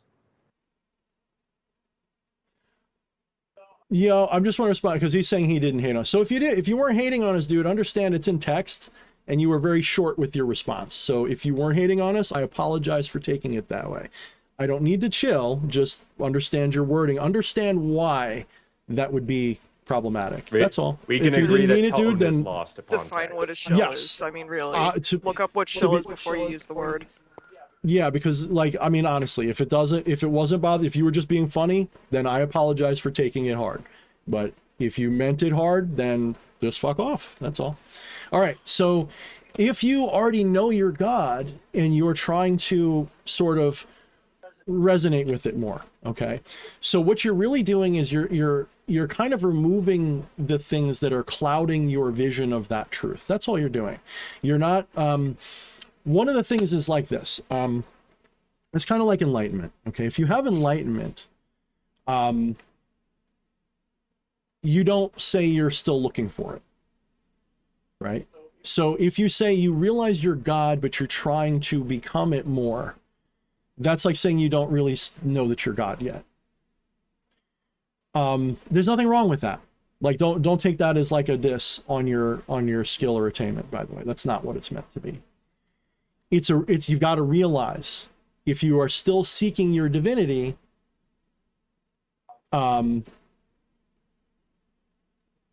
if you're still seeking your divinity, then you haven't found it yet, right? So what if you did find it? Like, let's say you did find it and then you forgot it again. That's what happens. So anybody who's had like that psychedelic experience of ego death, they don't always find out that they're God, by the way. That's not what always happens. In fact, there's a lot of people, they don't know that. They have that experience to go, yeah, but what does that even mean to be not me anymore? What does that mean now? They don't put 2 and 2 together yet. Okay. So even when you wipe away a lot of the clouds, you might still be focused on the clouds that remain. You might still be distracted by the not true part. The illusion is so firm and deep that it's really hard, to see reality for what it really is it's literally a trip. It is indescribable. I've never seen it for what it really looks like. I can't tell you in a language that I would understand. I can't imagine, because it's an unimaginable thing. It is not something you can ideate. It is something, to idealize it at all is to break it down into, digitize it into ideas. That destroys what it is, and instantly, like, it not destroys it, but clouds it. It instantly envelops it. So yeah, he's saying it was dude. Then I'm sorry. Just understand, because we do get hecklers from time to time. That's all I'm saying, dude. Then I apologize for taking it seriously, my friend. I do apologize. So no worries, no worries. Everybody, give him a break. If you're giving him grief, give him a break. He was mostly joking or entirely joking. Give him a break. So. We do get sensitive to that stuff because it is how we earn our living. So I'm hoping and I'm glad you understand if you do. So when you are aware, yes. I want to point out we got a super chat right now from Wild Child Tarot, and just says, Michelle, I did not realize that's who you were on YouTube. Oh, thank you for watching, Michelle. Shout out to thank you, Michelle. Yeah, I mean, she's been watching us for a little while. She's been coming and going for a little bit. I did not realize you actually watched live. I recognized that YouTube ID, and I didn't connect the dots. Oh, that's your friend. Yeah, that's your friend. Michelle, it is a pleasure. I have heard of you. Unless somebody's just doing like a fucking just fucking with me right now. Psycho Ninja, please don't lose confidence. If I'm telling you, brother, it was just a misunderstanding then, and it would have been funny if the tone translated. And usually I have to apologize too, because I'm usually really good at reading people even through text. I'm usually very good at it, but I gotta say, I did not read you on that. So if you really didn't mean it, and I shouldn't even be that offended, but it's one of those things where it's like, what's the really Zen way to treat it is to just be like, is that so, right? I should just be like, oh, that means nothing to me. It's ha ha, peasant. But you know what I think? I think we both learned something more valuable by me addressing it rather than ignoring it. Reading rainbow. Yes. I feel, yeah, the more you know. So I actually prefer to address hecklers, because to me, I feel like we can all learn something from it. Rather than just be like, take it on the chin and turn my other cheek, I prefer to address it, because now you and I both get to look at this. Oh, Wild Child's saying that's a different Michelle. Yeah, okay, Fleshy. Okay, so you're fucking me all up. So I just don't know what. So fuck you, Michelle. We don't like you now. I'm just kidding. Because I do know Michelle, the woman who I work with, is listening live right now. So I just my brain, I just connected wires that apparently were not meant to be connected. So this is a different Michelle. Thank you, Wild Child Tarot, and I appreciate you. Apparently you share the same name with somebody who is also watching right now. Mm-hmm. And Psycho Ninja, and one more time, I'm just gonna say, because I know now you're saying you're sorry, dude, you also don't have to be sorry, because that's why I said initially, I'm like, if you meant it as a joke, just let us know and I'll back off and I'll just defend the position just in case, but not from you personally. So I hope you can feel that my energy is right back to loving. I'm right back to everything's cool. Don't feel weird. You're still welcome here, and I'm sorry for taking it hard. So just you are restored to full honor. Yes, you're restored to full honor.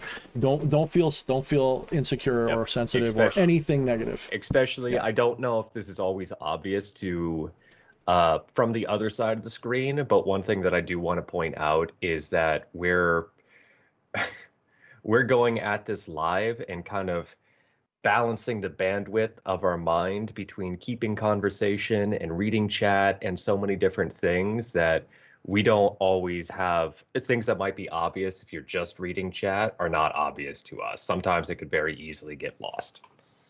Yes, that's actually not just diplomatic, but accurate. That's actually really accurate. There's times where I'm talking and I'm pretty good at multitasking certain things, but you know, sometimes I'll catch like the last sentence of something and be like, are they talking to me? And they're talking to each other. And like, I gotta like, you know, and I was gonna say that sometimes it's like an ongoing conversation going on and you catch that one part. See, like right there, LS says, you have been spared for now. Now, is he talking to, to Psycho Ninja? Or is he talking to somebody else? Like, who's he talking to? But yeah, all right. Oh, thank you, Ninja. All right, brother. So, or sister, whatever you are, thank you so much. I want to tell you. Non-binary, right. witch, whatever you is. So reformatting that other question. So I wouldn't say that's on a path of any sort by itself. That question doesn't lend itself to one path or another, except that it would be, you know, I guess leaning lefty because you're talking about, I know I'm God.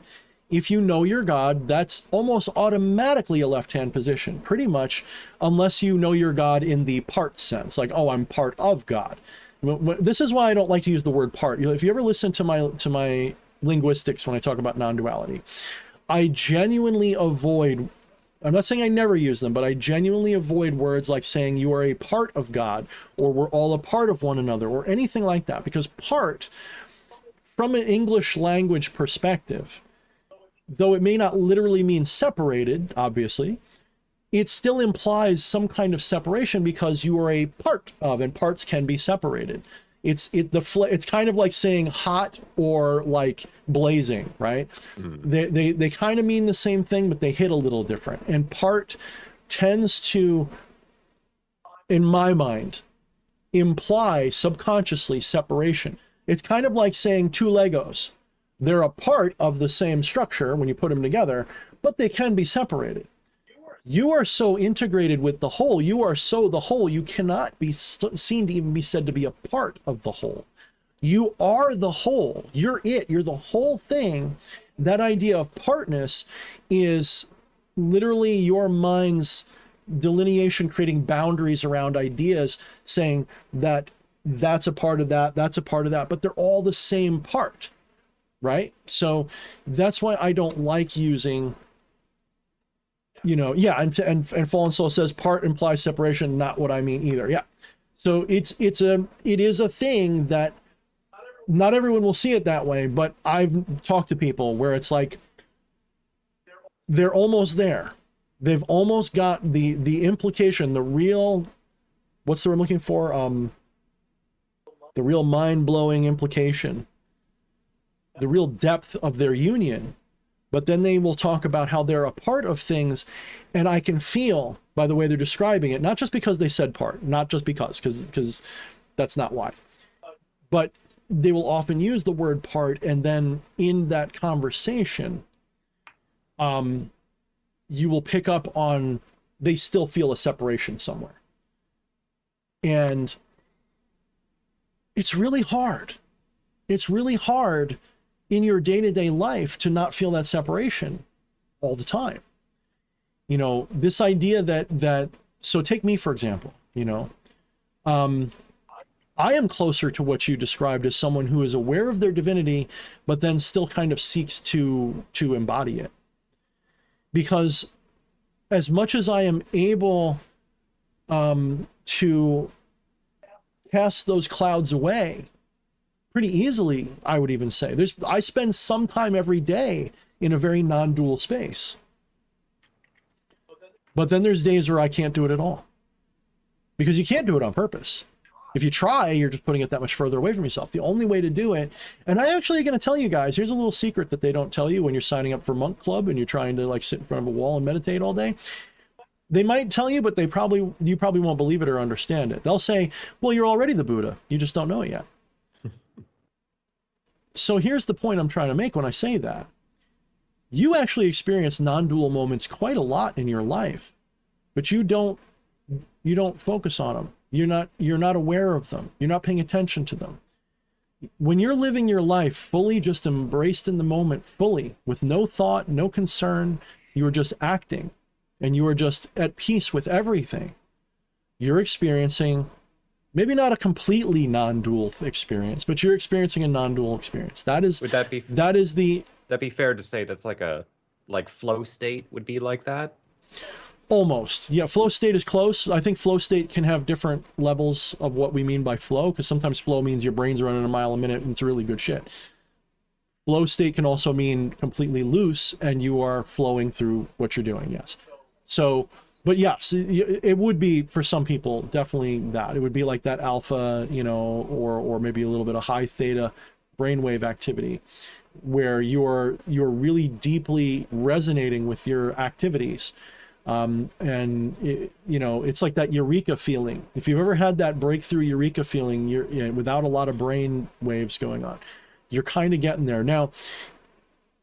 But it's not even that, you know, it is like what you said, flow. It really is. Like if you've ever done something that's just fun, or you know, you're just in the fucking moment and your brain is not running a mile a minute and you're just fully in the moment. That is a mindful state in Zen, which is sort of a satori. You're pretty much right there.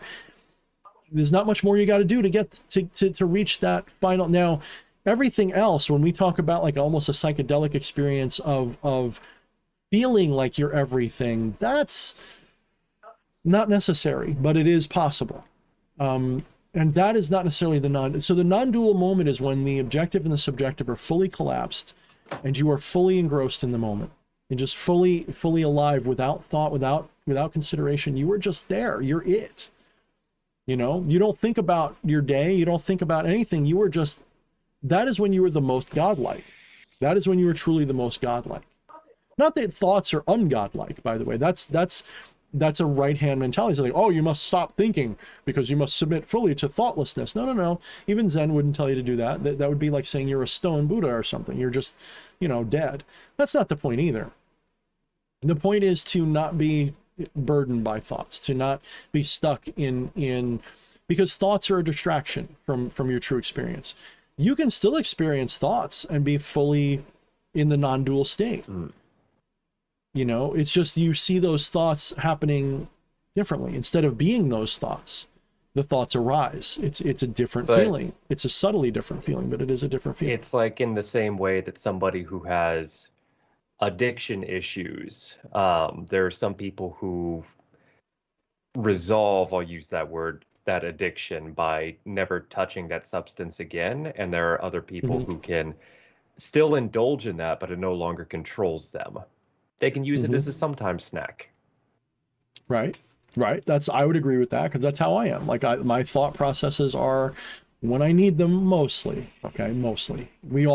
This is what I mean by I am not at the nirvana stage where I'm constantly free from all of that. Rather, it comes and it goes. It's mostly gone, but it still comes back quite often. You can tell when I'm there versus when I'm not. You can tell when I'm in that state, when I'm not really feeling the non-dual freedom that I usually feel. You can tell. It's pretty clear to me. It's pretty obvious. Fleshy's probably encountered and didn't realize it many times. The moment politics come up. Motherfucker. Oh, what was that? No, I'm getting better. I'm getting better. A dagger? A dagger? I'm getting better. I'm getting better. No, for sure. But, you know, that was actually, you know, here's the thing, guys. In 2020, we opened up the great shadow gates for Legion. Legion is the collective shadow, not just an individual personal shadow. It's the shadow of the collective conscious. It is the big mama jamma. It is the shadow of shadows. So we opened the gates to all the shadows, but Legion was really who we were aiming for. We opened that gate. We did it twice. We opened several gates. In fact, I don't think I have the video up anymore, but we had a very small little temporary coven, if you will, of people participating in that. And we opened up the gates for the shadow current. That was completed on Halloween night. Then the election happened. So that wasn't even the first gates we opened. The first gates we opened were in the spring of 2020, right around the time when all the lockdowns and things started happening.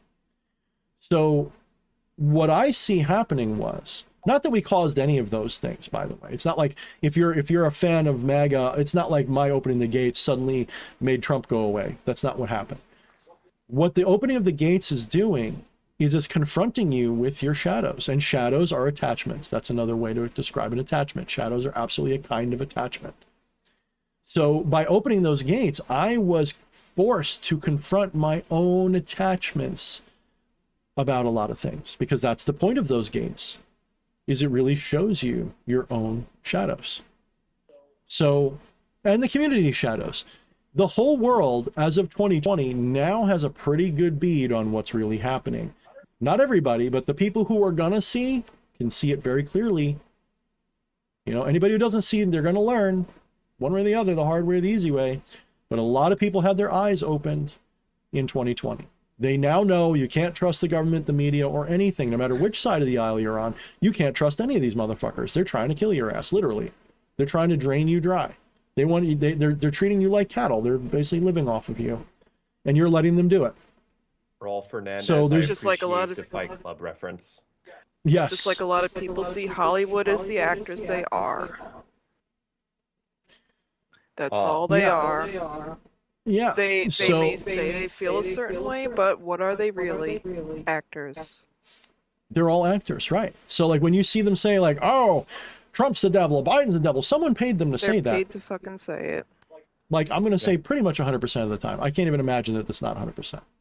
Net. Even, you know, like when you saw, what was her name? Gina Carano, like getting lambasted last year and getting kicked off of shows. That was in her fucking contract. Don't tell me for a minute she didn't know that that could happen. Yeah. That was in the contract. Never trust an actor. Always trust a comedian. You know, never trust those motherfuckers either. You can't. All that time in acting schools, up on stage, being the center of attention, having the spotlight pointed on them. You can't fucking trust that. Who are you? Who are you right now? Ask them that. They won't know. They won't know the answer. They'll fucking start shaking there in the boots.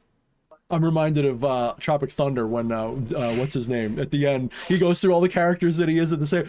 You know, like I love that little fight that him and what's his name. Oh my god, so fucking great. I'm a dude. That's not another dude playing another dude. Yes, yeah, I love that shit because that's very non-dual of them, by the way. But no, that was such a beautiful thing. So, and I want to get to Ethan's question in a minute, so we'll put that on the burner. Ethan, thank you for the super chat. We're going to hit you up in a second. So. Like to me, like you got what's his name, The Daily Show and all that. Don't listen to any of these people. They're all like, you know, if you actually research their history, you'll find out that what was the guy who was on the original Daily Show, Jon Stewart. His brother's a fucking CIA spook of guess what kind, of the propaganda kind. It's ridiculous, the connection. You can't trust any of this shit. Trust none of it. The person that you can trust, go to your local downtown, start walking down the street, and if you see somebody talking to themselves, check their ear. Yes. Check their ear for a Bluetooth. If they don't have one in, then you can trust what they're saying because they have fucking nothing left to lose, and they're speaking the truth of the world as they see it. Absolutely. Dude, I've lived, look, I know, like, I'm, you know, I live in a fairly upper class area. Not really. It's like lower middle. I can't afford it here. My family pays for everything. But we live in a fairly unaffordable area. And I know what it's like to be on the other side. I grew up in the hood. I grew up poor as shit. I grew up where we had a big giant Rottweiler that charged through a window to attack the people outside because they're, I mean, it was a neighborhood where that was normal, like where that kind of, and we had fights all the time, cops every day, drugs being dealt, everything. I lived in a slum growing up for the most part. It was a suburban slum, if you will, but it was, you know, it was like living, you know, like I watched the movie Friday. I'm like, dude, that is so much like my childhood. It's not even funny. Like I was Debo for a while and then I had my own Debo. It was great. So I get it. I totally get it. And that's, to me, I feel more at home because I know like how far I can throw those people, you know, people in that kind of life, because they've already been dealt that shitty hand. They don't have power. And so they've got to find power however they can get it. I get it. And I know where they're coming from, and that's kind of how I am. I actually haven't. You can take the dude out of the hood, but you can't take the hood out of the dude. That's kind of. I'm still a little like that. I'm much better. I'm much different, but There's a piece of me like that still. That's actually the name of a docking video I saw once. Oh. Well said, my friend. Well said. Well said. Yeah. And Yeah. So. Oh, go ahead. So that's all I wanted to say about the politics and the opening of the Shadow Gates, is because we all know this, but even I was attached because I'm like, maybe we can still win. If you guys haven't noticed, I have gotten to the point now where I'm just like, not just apathetic, I'm not just nihilistic, I'm actually rooting for the other side now. I'm like, no, fuck it. Bring on this whole New World Order thing, fucking do it. Fucking do the whole thing. I can't wait to see it. In fact, I want to see all of these fools march cheerfully into that meat grinder with the smiley face on the side, with all their stupid little ideas that they think that it, yes, disarm us, take away everything. In fact, take away the censor the shit out of us everywhere because it's totally legal. It's a corporation. It's great. Censor it. Good. Fucking, I can't wait to see it. I'm gonna be sitting there like, does it hurt? Does it hurt? The whole time. I can't wait to see it. If we can't be free, then put me in charge of the meat grinder, guys, please. I would like to be in charge of that part. So that's kind of where I'm at, So I don't know what stage of denial that is. I'm not sure if that's at the Delta, but that's certainly somewhere around Egypt. So I'm still working through my attachment, guys, but I'm doing better. Instead of being it'll never happen, I'm definitely doing better. So let's get to that super chat question, because that was a pretty juicy super chat. I'm sure they're thrilled about that pivot. Ethan, Real your quick. super chat. Just quick shout out to Nina the Mystic, who is in the chat. There she is.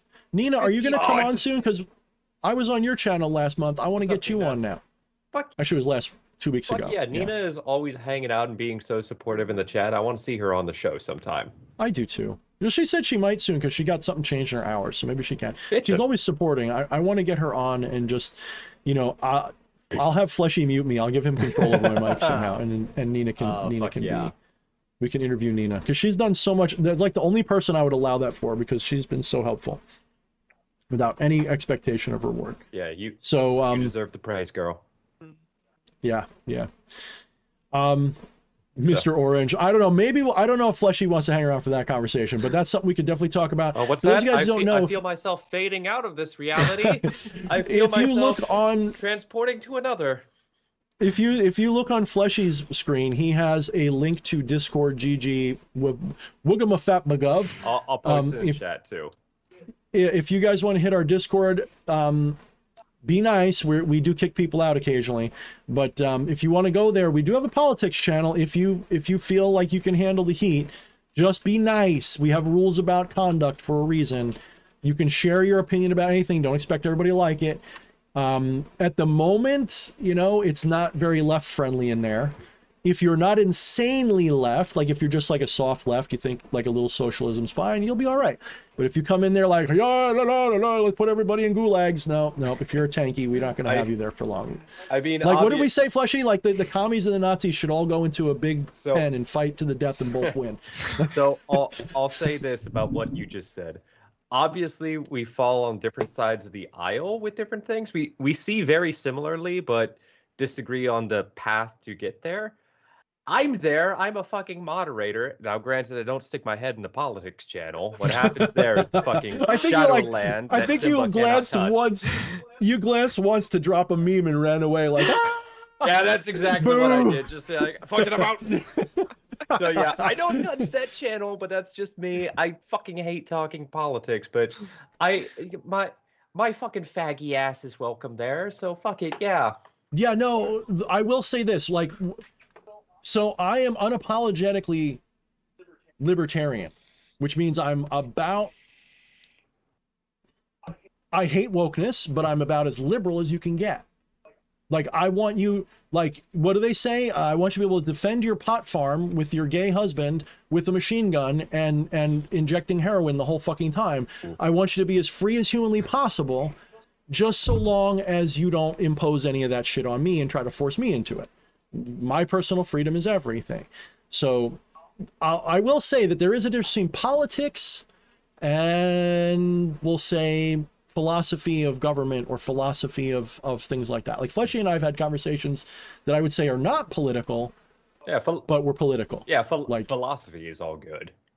Yeah, like if we're talking about like we should have no censorship, he's like, yeah, I agree with that. So I'm gonna pivot on this because we've indulged in this. Yes, I keep doing this. Ethan, thank you for your patience, and thank you everybody who has asked questions. I do have them jotted down. We are working our way down the list. We appreciate your patience. Ethan, you asked us, can you share your success stories with Sigil Magic? Appreciate the super chat. Does anybody want to take this first? Otherwise, I will. Go for it, Fleshy or Wifey. I'll say that I have never done a sigil that hasn't manifested itself in some way. I will say that the way that it manifested wasn't what I intended or expected, but I will be as bold to say that I've never had one not come true. That may have something to do with how I do them, because I try my damnedest to really get down to the core of, DH, you fucking preach this of, it's not the money that you want, it's the freedom, it's what the money represents that you really want. If you can pound out all impurities and get right down to the meat of the issue, I think that's where you see the real success with sigil magic. Yep. With all magic, but sigil magic is that way. So and a really quick shout out to Jay Sauber, who hit us up with another super chat. Thank you, dude. Thank you, brother. Thank you, man. Jay Sauber's always been a really good supporter of my work since the beginning, and I appreciate him a lot. So yeah. All right. So obviously I am a detractor. I'm unorthodox compared to a lot of the mainstream magical and spiritual traditions. That's another left-hand thing. You're generally unorthodox. You're a southpaw, if you will, in the magical spiritual world. So in that sense, I'm a southpaw, I guess you could say. You will hear a lot of magicians say you have to be very specific about what you ask for. Or I say ask for as a loose general term. I don't necessarily mean you have to ask, but you're supposed to be very specific about what your magic is for. And I find that to be completely the opposite. Maybe it's because when I was a little kid, one of my favorite movies was The Last Unicorn, and Schmendrick the Magician found out that when he let go and let the magic do what the magic wanted to do, that's when he had success. Maybe it's because I realize that my true nature is divine already, and it's already doing everything that's already done. In other words, if I am already God, which I am, and so are you, then the world is already perfectly manifested as it's supposed to be. It's a very Christian sounding thing. That's why the Christians said it. This is why the Christians said basically that God made the world and the world's perfect even with all the shit going on. It's all God's will, is what they would say. So they pervert things into a right-hand path submissive religion where you're supposed to see God as external to you. That's the flaw. That's where it's broken. That's why it's turned into a religion that tortures people. Instead of setting them free, it's made them slaves, and that's why I oppose that religion. Not like I'm going to go do anything to it. That's why I teach against it. That's why I'm anti-Christian. Not because I have a problem with Christ or even the Bible, because you can read the Bible through a certain lens and it will work. You have to read that through the lens of, I am the God that they're talking about. The Hasidic Jews do this. They see everything as part of God. God is in everything. They're like Sikhs or Hindus. They're almost the same thing. They're just a little different. I don't want to reduce it down too much. I'm sure a Hasidic Jew would argue with that. But so, yes, I have absolutely had successes with sigils, but I don't make them so hardcore specific that everybody else does. In fact, I would urge you, instead of trying to create a big sentence and reduce it down into a simplistic picture, really keep it simple and broad. So don't be like, I'm going to do a sigil for $500. Just do the word prosperity. And if you really must be, I am prosperous. That would be your sigil. Because you really have to get down to the core value that you're looking for. To do a sigil properly, you have to reduce. So the whole thing about a sigil is it's meant to penetrate through your conscious mind, your conscious left brain filter, bypass all that, and go into your subconscious, where your subconscious is that bridge between the divine. Well, that's being a little mechanistic about it, but it's allowable. We can allow that. So let's allow that for a minute and say then what we're doing when we're using sigil magic is we are taking a complicated thing and reducing it to something that the subconscious mind understands and the conscious mind can ignore. There's a lot of different ways of doing this. A sigil is just one way. Doing a ritual, a ceremonial magic ritual, doing a jar spell, doing a candle spell, they're all equivalent to a sigil. They're just three-dimensional, sigils that work a different way. A sigil is no different from doing any other spell. It's literally exactly the same kind of thing. Sigils are popular, though, because chaos magic popularizes it. And because it is so simple, it's got like a postmodern element to it. You don't have to worry about all this other stuff. You can just squiggle something and make it happen. There's nothing wrong with it. It's great. I teach it and become the Maelstrom, at least the simplistic versions of it. So you're asking, have I had success with it? Of course I have. Absolutely. It's not my go-to method, though. Mainly because if I'm going to use it, it's more of something I'm going to utilize in a bigger format. So I have this sigil of protection that I've been using for a while. I love this sigil of protection. And I was sort of trying to stylistically invoke the method of bind runes, because sigils, I don't know if that's what Osmond Spare knew what he was invoking when he came up. Well, I don't know if he came up with sigils, but when he was really advocating them, he was basically literally taking bind runes or what's the other word for it? Rune staves.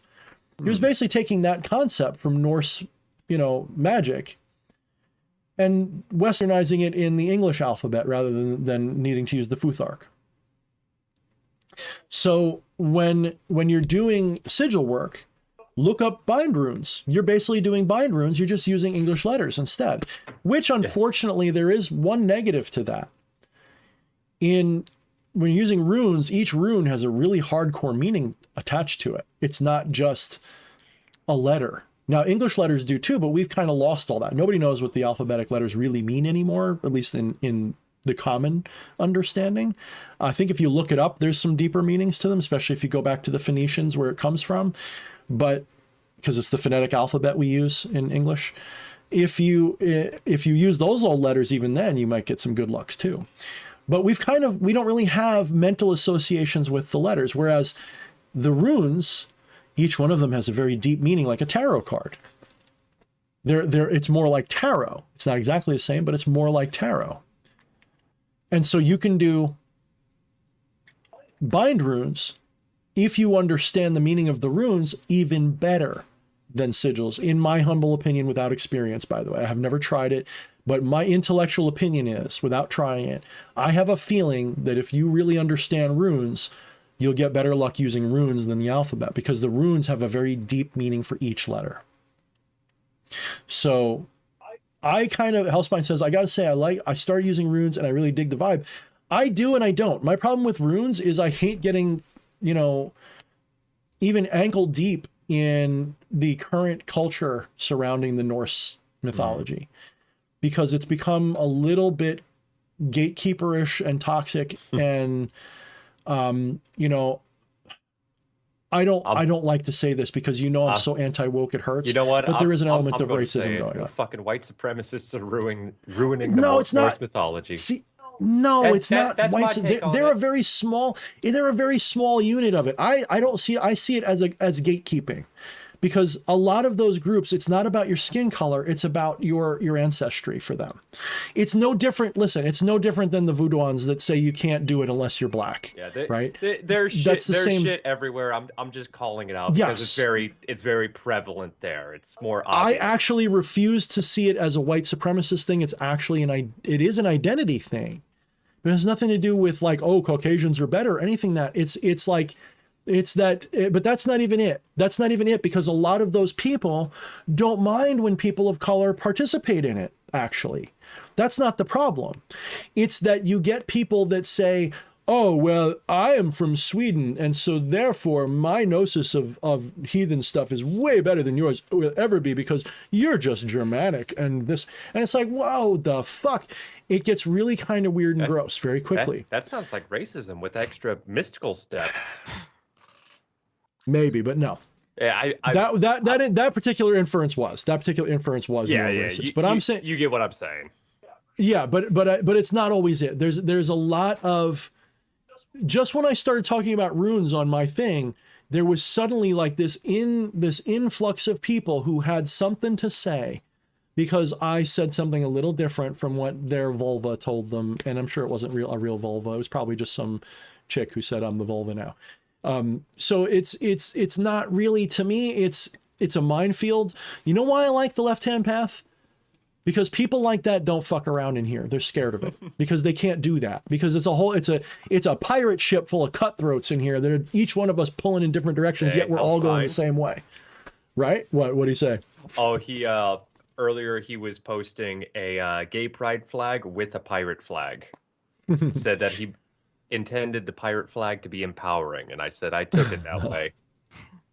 You know the thing, you know why I don't really get into that, like, oh, you can't do runes now because it's a white supremacist, because it's just like the okay symbol thing. That's not a white supremacist thing. It's, to be clear, like, don't do that. To be clear, I'm making the joke because I see it, but that is absolutely not a fucking reason to not dive into it or anything. Absolutely like not. It's not just because these people are there does not mean that. No, and they're a minority, man. They really are. It's not even that the most, that's why I said, like, that's not what I mean by the toxic. I mean that there is a sense of, you know what it is? There's a lot of power in victimization. And people have realized that our pagan and Norse roots were torn away from us by Christianity and these other things. They were buried in our Christian roots, so that we could still participate in them without knowing what they were. And so there's a sense of victimization. And because there are groups of people who like to victimize themselves with their whatever, whatever that is. I mean, whatever their cultural heritage is. I'm not saying it doesn't happen. This is one of those nuanced things. I hope you guys are trying to understand where I'm coming from, because I'm trying to be nuanced in what I'm saying, because it's not black and white to me at all. There is absolutely 100% racism. I've seen it. I grew up in a neighborhood where you saw it all the time, and it goes both ways. It goes every way. It's not just even say both ways implies that somehow, no, racism is racism. It goes every direction. Everybody does it. Everybody either does it or is victimized by it or whatever. Some point in your life, people do dumb shit. It's just built into us to look at other people and have questions, not because of necessarily the skin color, just because they're another person. When I walk down the street at night, I don't care what color they are. Are they coming at me with like they want to attack me or not, So everybody's got a different way of gatekeeping their traditions. You know what I'm saying? Oh, Camilla wants to answer the question too. I'm sorry. That's okay. Just going back to sigil magic, right? Yeah, no, please. I feel like I'm kind of like, dangling on the end of a rope here. I apologize. I got us off on a fucking tangent with what I meant to be a joke. I hate interrupting. I don't like doing that. Well, I will say for that joke purpose, that would be, it's only touchy because it's an in thing right now to bash white people. It is. I hate to say that, but it is. And that's why I've got to, it's a nuance thing where to me, it's like, can we not bash anybody? Like, would it be okay if we just you're a human being and we're good? Camilla, I want to get to you. I just want to say, to be clear, I wasn't bashing white people. I know you weren't. I was bashing white supremacists. They're easy to bash though, right? That's not hard. Oh yeah, they're fun to bash. Yeah, I mean, like, that's the thing people don't realize. I grew up, you know, with skinheads and, you know, in chokeholds. I'm not kidding. I had to. Like, you know, there was a reason why American History X was so big in the 90s, guys. So that's when I grew up. So I'm just saying. There's the closing thoughts. Camilla, please. Yeah. I've had a decent amount of success myself with sigil magic. One of my more recent rituals I did with it, I actually girl I worked with temporarily, on a previous stream I mentioned this, I sent a curse her way. She left drawings at work and I used them as sigils. And let's just say her and her boyfriend had a really fun 4th of July.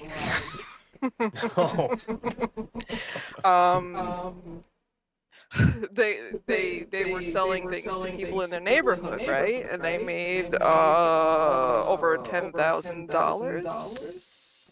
So, and did the sigil not work? No, it absolutely worked because they were held up that night and robbed. Oh. So did they lose all of it? That's one thing I didn't hear. Was it just a bunch of I believe they lost all of it and the rest of their product as well. Oh man. Oof. Oof. Yeah. Ouch. Oof. So I deem my sigil magic as a success that night. I actually have a sigil that I haven't used. I actually set it up, and to me it was meant to be. So there's different ways you can touch on sigil magic too. Like, one school of thought is that you should make your sigil and then forget what it means and then burn it. Like, trust your intention when you wrote it, and then set it off. Whatever your send off method is, you know, jerk off on it, burn it, whatever. And I have one that unfortunately, the intention was to forget what it meant, but I still know pretty much what it means. I'm like, do I gotta wait till I'm like 50 and like completely forgotten what this thing is for? You know, and it's like, there's so many things that I'll forget what it means otherwise, but this one, because I said, forget what this one means, but put it in this box and burn it later, it's still sitting there. I'm pretty sure I know what it means. Like, it's getting better. I'm pretty sure I will forget sooner or later, but I still remember it pretty well. So yeah, that's, you know,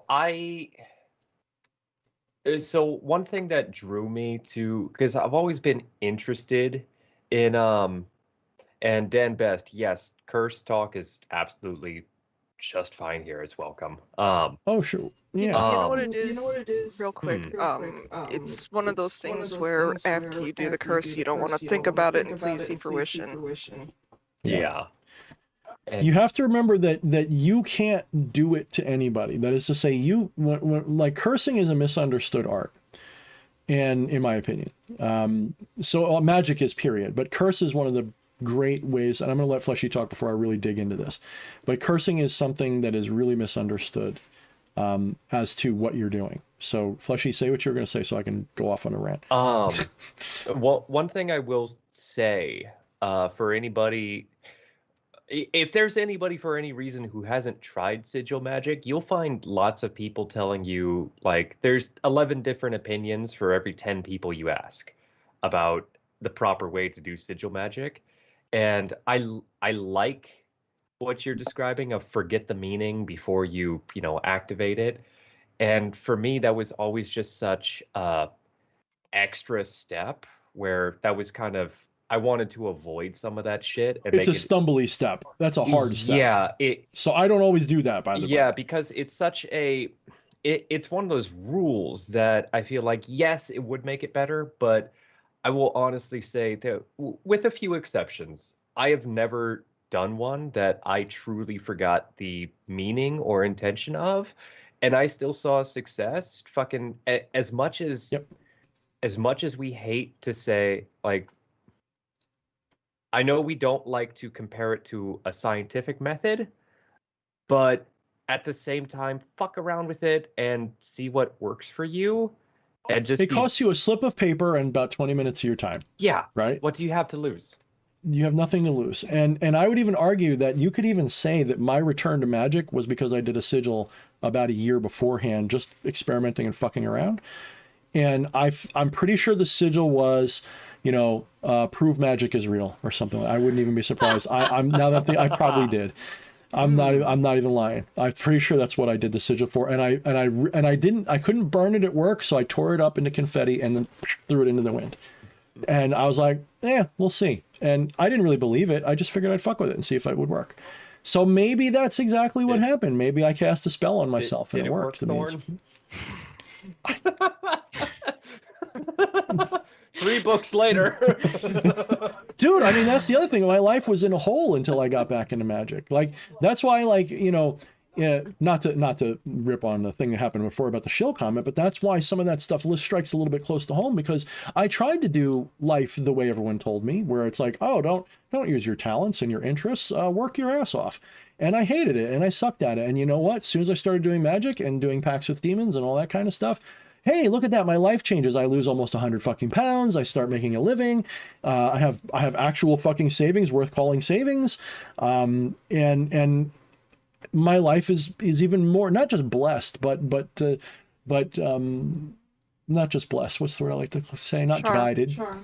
Charmed. Yeah. I lead an even more charmed life than I already did. Yeah. In fact, it's like I regained all the charm, you know, and yes, I still got work to do. That's the pleasure. That's the fun. If I didn't, I would be gone. So, yeah. And all right. So for anybody who's watching that's on the fence, even if magic, as we describe it, is complete fucking horseshit and does not work as we describe, we still see results from it. Even if you want to say it's like a placebo or a placebo magic, however it is, just allow yourself to live a more charmed life, a little bit more. Yeah. Have some fun with it, if nothing else. Like, role play it and just see what happens. You will be surprised. Yeah. You will be surprised. I mean, if for no other reason, because it's groovy. All the grooviest people tip their toes into magic, man. In I think my last class, by the way, that's another thing I got to plug. I do a class every Monday night at 9 p.m. Eastern. To get involved in that, you got to go to my link tree under Patreon. It's the $20 tier, not the one that says $20 big spender, but the $20 classroom tier. If you join that, you can take part in the classroom every Monday night. It's on Discord, and I record those for if you can't make it. So if you can't make the class, the way to make up is you just watch it after the fact. So it's like extra content, and it's more like a classroom. These are fun lectures, and they're a little bit like that, but I'm way more, I guess, professional about it instead of being a goofball. Because Fleshy's here making me goofy. Vienna, would you step? My dog's being pissed. Go lay down. Go lay down. Magic still cannot control the dog. No, dogs have magic magic of their own. No, they absolutely do. You're not even kidding. If you got a really scary ghost in your house, like if you got a poltergeist that's being a dick, get a dog. Shuts them right down. I'm not kidding. It does. A cat will make it worse. A dog will settle it down. I'm not kidding. Our poltergeist went away when we got a dog. It's to the minute we got the dog. It completely, and we had badass poltergeists going on. So, but yeah, so I got to plug that. That's actually a really good program I got going on. And this last Monday, we did talk a little bit about that. I said, I care not whether it's a placebo or real magic. If it's a placebo, I'm still going to use it, guys. It's a tool. Yeah. You know, like I often say, like if they do like a clinical trial and they use a placebo and it has a good effect, well, why aren't we putting placebos out everywhere too? Like, why are we only, you know? So yeah. So about the curse thing, the misunderstanding. I think I brought this up not too long ago, but let's bring it up again. If you agree with me that you're God, and if you agree with me that everyone's God because non-duality, if you agree that I'm God, Camilla's God, Flesh Priest is God, how can you curse anyone? How could you override someone else's divinity? That's absurd. So what must be happening? This is why I like using the curse conversation to show people. People will say like, oh, so you're saying magic isn't real then? Because for some reason they put it like that. People have been taught, and this is part of the game. This is part of the New World Order, whatever, their game to keep you in the dark of your divinity. They want you to think that magic is Harry Potter. They want you to think magic is supernatural powers and forces that give you the ability to bend and twist reality to do what you want. Oh, that's what they think magic is supposed to be. Oh no, there's a curse coming my way. Expelliarmus. Oh. Right. Oh no, your wand is so stiff.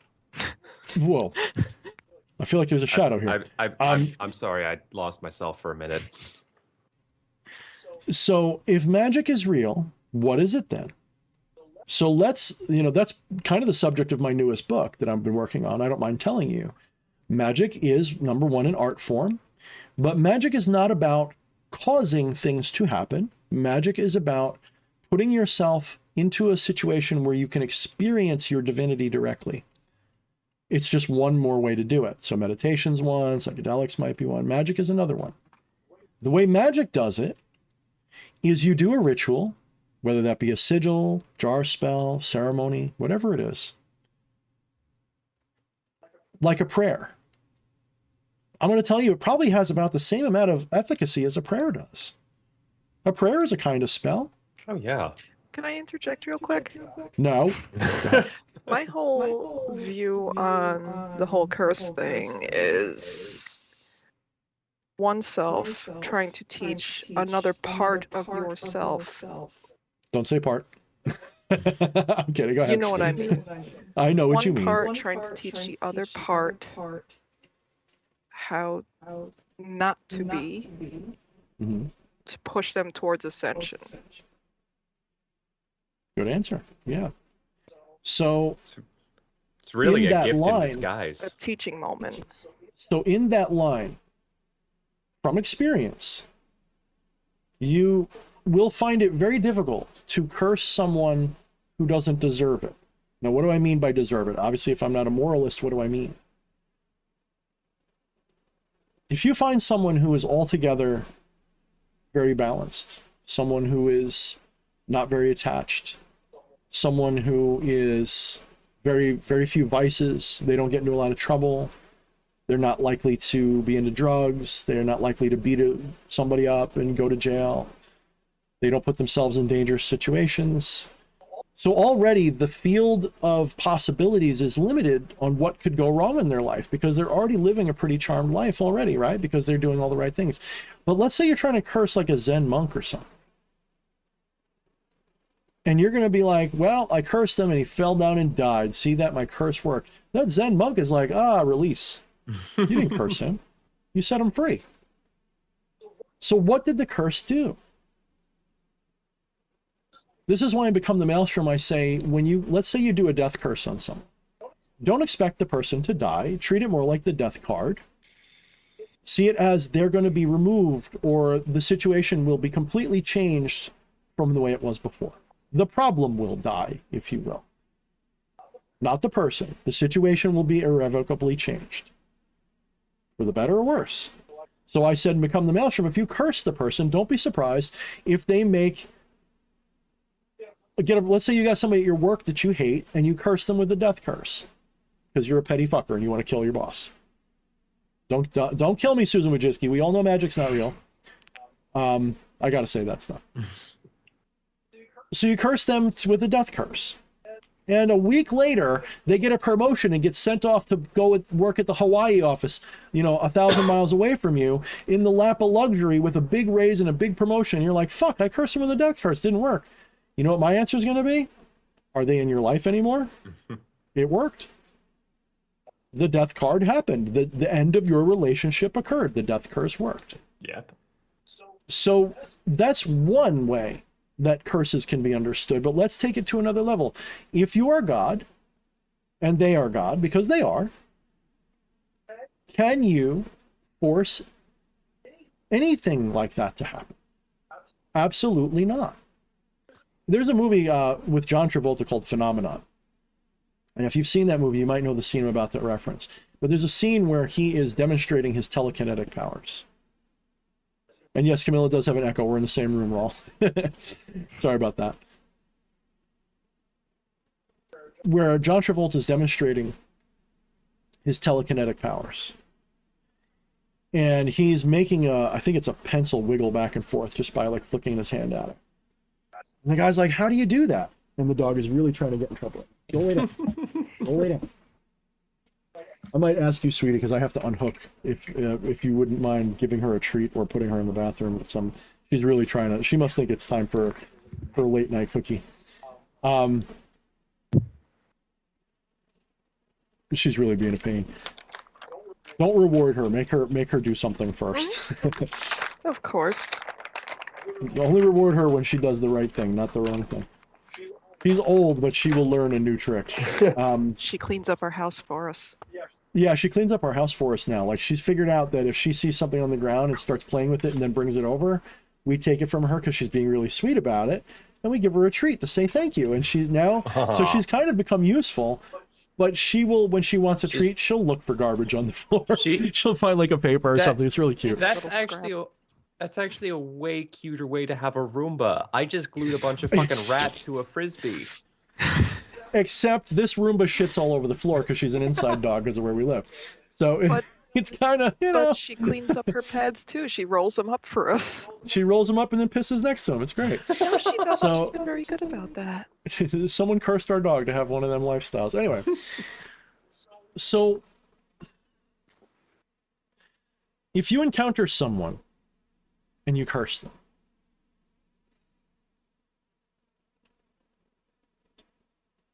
you have to realize that what you're doing was meant to be by your higher self, and their higher self is your higher self. So you have self, higher self, higher self, higher self, same self somewhere, like tree branches. Somewhere that's the same higher self. You go high enough. Somewhere their higher self and your higher self being the same has to have the same plan for that outcome.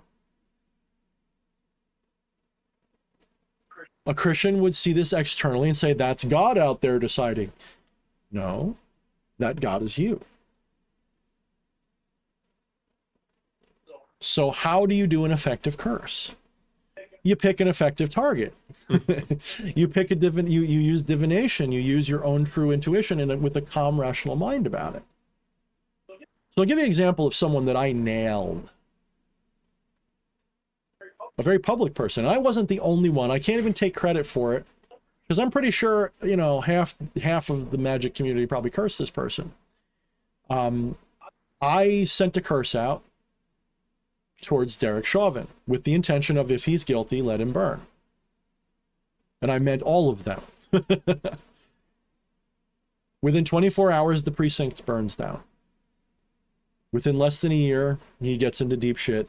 More or less, he might try to appeal it, but he's pretty much fucked for life. His life is fucked. Would I say that I can take all the credit for it? No, obviously not. There was probably, you know, probably half of you guys probably did the same thing. We all did it. But that's my point, is I knew. Before I did the curse, I knew it would work. Not just because it was rational that this would happen, mind you. That's just the extra layer. There's a lot of rituals I've done where I had no idea if it would work or not, in terms of rational way of knowing. A good example would be when I predicted that I'd be doing the things that I'm doing with people and making it a career. I had no idea. It was like a pipe dream when I said it. Wouldn't it be some shit if I end up working with EA Quetting and all these people someday? Wouldn't that be some shit? But when I said it, I had this little wiggle in my heart, if that makes sense, that little butterfly that flutters when I'm onto something. And it was like, you're not just saying a what if. You're saying, wouldn't that be some shit when it happens? That's what you were really saying. Well, also really importantly, I want to point out that you didn't just make a sigil and then go, okay, now let it come to me. Because you also pursued it. That's the other half of the equation. Yes.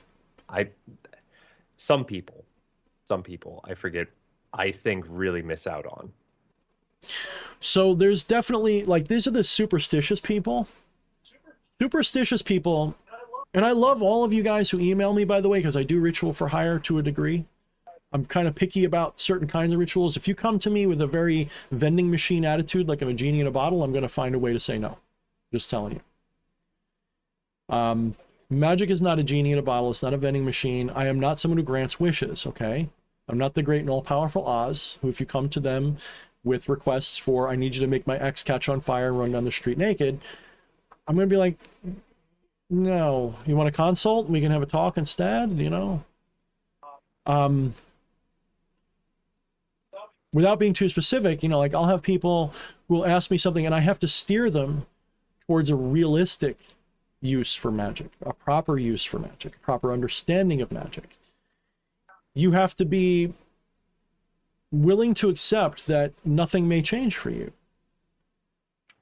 Because if you're trying to get something to happen, that's not the point. What we've got to do is identify what's really going on and then do magic to empower that. So let's say, you know, I think EA brought this up on one of his last streams, actually, which makes me think of it. That he'll have someone who wants to do a ritual to get the ex back. Be like, oh, yeah, my ex was cheating on me and really made my life a living hell, but I can't live without him. I want him back. I want you to do a spell and bring him back to me. How about we do magic to make you better without them? Yeah. How about we do that?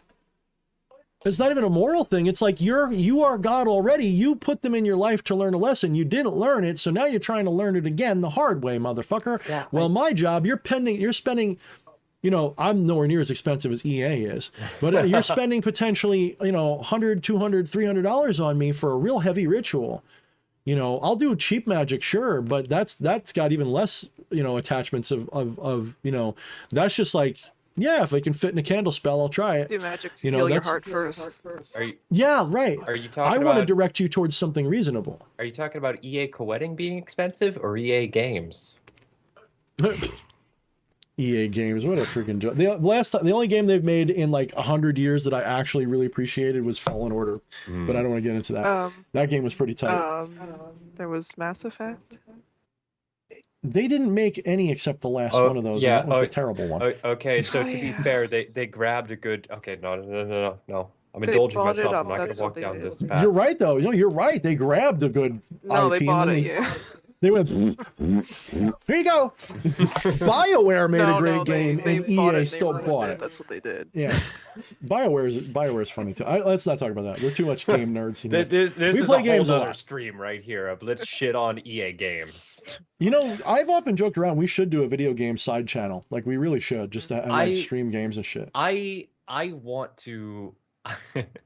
This will be when we're feeling particularly silly. I want to just load up Jackbox and invite some members of the community and have everybody in chat participate in Jackbox as the audience, because you can do that, and we'll just theme the whole thing around magic. Let's do that the next major game night. We'll actually maybe we'll make a big call for it and say only so many people can play, but we could stream it live or something and be like, everybody come to that. So maybe even next Thursday we'll fuck around and find out with that. Maybe. Oh yeah, so I like this idea. That could be funny. Maybe we'll say 50-50 on that. We'll see how it feels. Okay. We'll play it out. Yeah, I'll if you guys want that, I'll post something about it in Discord and see how people feel. So if you want to see that, see us all lighthearted and shit, just making jokes, then let us know. If you think it's a stupid idea, then let us know.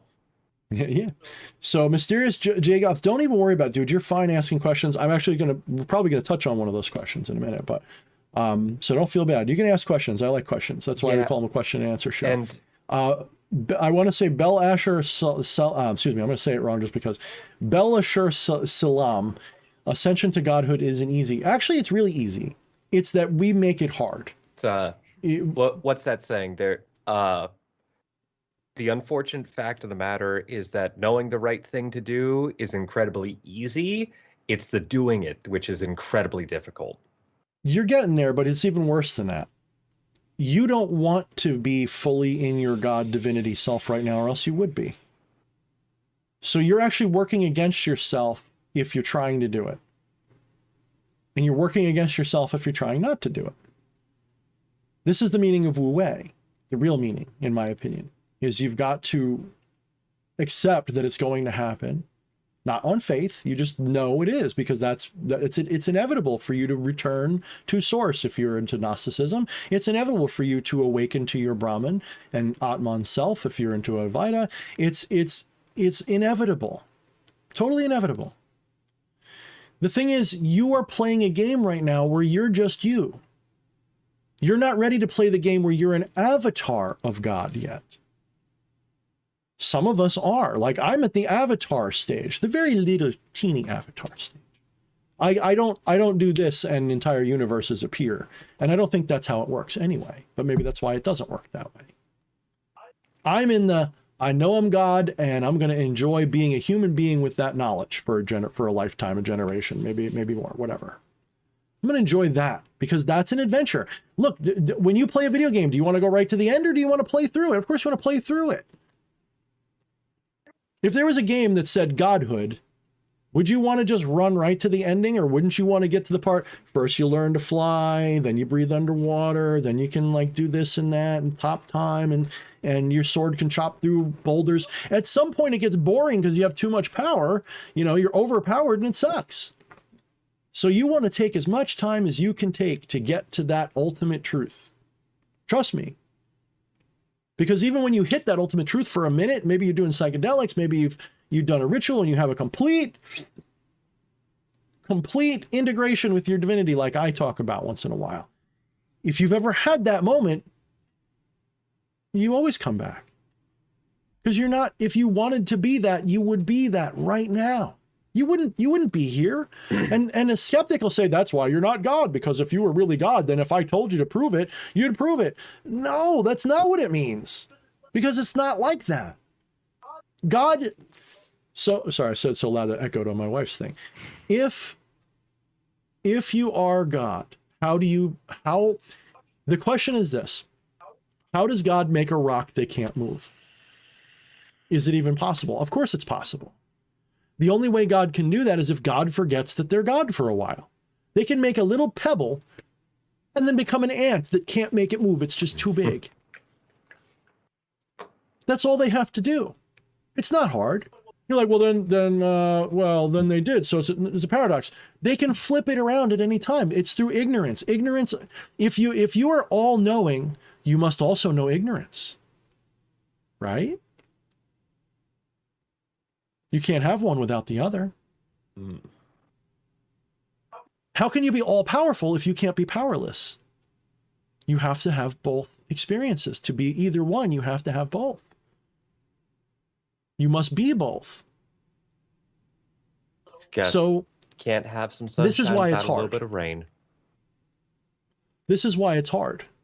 Because if it wasn't hard, you wouldn't have the taste of victory. You wouldn't have the awakening experience. You wouldn't have the moment-to-moment buildup of it. You wouldn't have the challenges. You wouldn't have the lessons. You wouldn't have any of it. If you just went, whoop, I'm God, you'd be done. You wouldn't even think I'm God, because God doesn't think it's God. God doesn't say, I'm God. How silly is that? Would God need to affirm such a thing? Come on now. Would he? Or she? Or it? Would God ever need to say, I'm God? Please answer that question, all of you. Do you think God would need to pronounce it? Only when they're at the DMV. Because that still has power over God, unfortunately. If you say yes, who is God saying that to? If God is all there is, and that's what you are, when God says, I am God, who is he saying that to? Who is she saying that to? Who is it saying? Personalize it however you want. Who is God saying that to? The moment they say, I am God, they just said, I'm not God, because that wasn't God that said that. But it was, but it wasn't. Paradox again. But without both, you can't have either extreme. You can't have the all God without the no God. But it's not dualistic. You have to have two sides of the same coin. It's the same thing. Yeah, we're basically, Timothy Foster says, we're God speakers. We're basically, alters, you know? We're alters in a person with, you know, I call it multiple personality disorder, but I think they have another word for it now. It's a little bit more polite. Dissociative identity disorder. Yeah, dissociative identity. So we are the universe with dissociative identity disorder. I really like that. So, do you want to keep going on this question, or do you want to pivot to a new one? We can pivot to a new one. And I'll say to Raul, Raul, if you're not in our Discord, hit me up on Discord with that question, and I'll let you know. We got a post office box now. So if you got someone who wants to send me something, I can't promise I'll read it. And I mean this without any hint of disrespect. I don't read as well as I used to. I start to get sleepy when I read. So if it's, and I don't mean this as any kind of way, if it's with the hope of getting a review of it or something, I can't promise I'll read it, only because I've tried. You can ask my wife, I collect more and more books, and I look at them and I go, I read like 9-10 pages a chapter and I'm falling asleep. And I'm like, when I was a kid, I would consume a book every 2 days or less or more. I read Dune in like a week the first time. Damn. You know, and that's not even that big a book, guys. My book is bigger. Become the Maelstrom, or no, I think Dune is 180,000, mine's 160,000. So I can absolutely do it. It's just something about reading books. You know what happens? It's the same thing that happens when I'm talking with people. I start reading and I go, yeah, that's cool, and I start wanting to talk about what I want to talk about, and I start wanting to write instead. He was specifying to have, not necessarily to read. And I know that. I know that. It's just like playing a pen and paper game where you and me have the same issue. Where as good as it is to be players, like the moment that you start playing, it's like, but that gives me a better idea of how I would do that. Raul Fernando says, I read by osmosis. Dude, I totally get you, dude. Because I have a book here that I keep plugging that I really wish I'm slowly working my way through it. Yeah, I'm slowly working my way through it. Fucking incredible book. I love this book. Great book. I think it should be on everybody's coffee table. I really do. But I'm only like a third through it, and I've had it for like a month, and it's not even a hard book to read. I should have it done in like 2 days, but I just don't read like I used to. So yeah. But yes, if you want, hit me up on Discord, and I will give you. The only reason I'm saying do it that way is because I'd have to look it up. But I got a PO box for all that stuff now. So, in the future, I'll probably post and be like, "Hey, you want to send me shit? Use my PO box." And try not to send me like, a severed body part. Okay, that'll be cool. That's a generally good guideline. Right? Yeah. Just be reasonable, guys. Be cool. Be cool. So yeah, we can pivot now. Okay. So what I'm going to do, because we have a lot of questions. In fact, mysterious Jagoth has been asking a bunch of them, and they're new here. So I definitely want to, or at least I don't remember seeing your name here before. So I definitely want to get to some of theirs. Yep. We've been very indulgent with the questions. So what I want to do is I'm going to present to you these little NFTs that I just popped onto the screen. I'm gonna give us a timer where I'm gonna say 6 minutes on each question to hammer out the important points. And so we're going to get a Bitcoin for each one of these? Yes, is that what that means? And if you want to double that timer for any of them, we'll make it into a game show. Then I will let you spend one of those Bitcoins to double the timer if it's a really important thing. I feel like we need some special music for this. So let me get this straight. So you're saying, let me put some music on. So what you're telling me is that we're going to get a question, and then a 6 minute. We're going to set a timer. Yeah. Got it right here. Okay. All right. And then how long does each Bitcoin buy us? So I will set the timer. I feel like 6 minutes is a pretty reasonable time to hammer out the important points of the questions. And if it is something that is really important, then we will cash in one of these tokens to double that timer. Spend 12 minutes on a question. And how do we work this so that we go around? Like, obviously, we can't make it 6 minutes for each person. We'll still be here all night. So we got 6 minutes max. 6 minutes max, and then we should have a buzzer system. That's what we should have. We should have a buzzer, treat it like a game show. I'm liking this idea. We'll treat it like a game show. I'll pull up a buzzer on my end. I'll take care of that.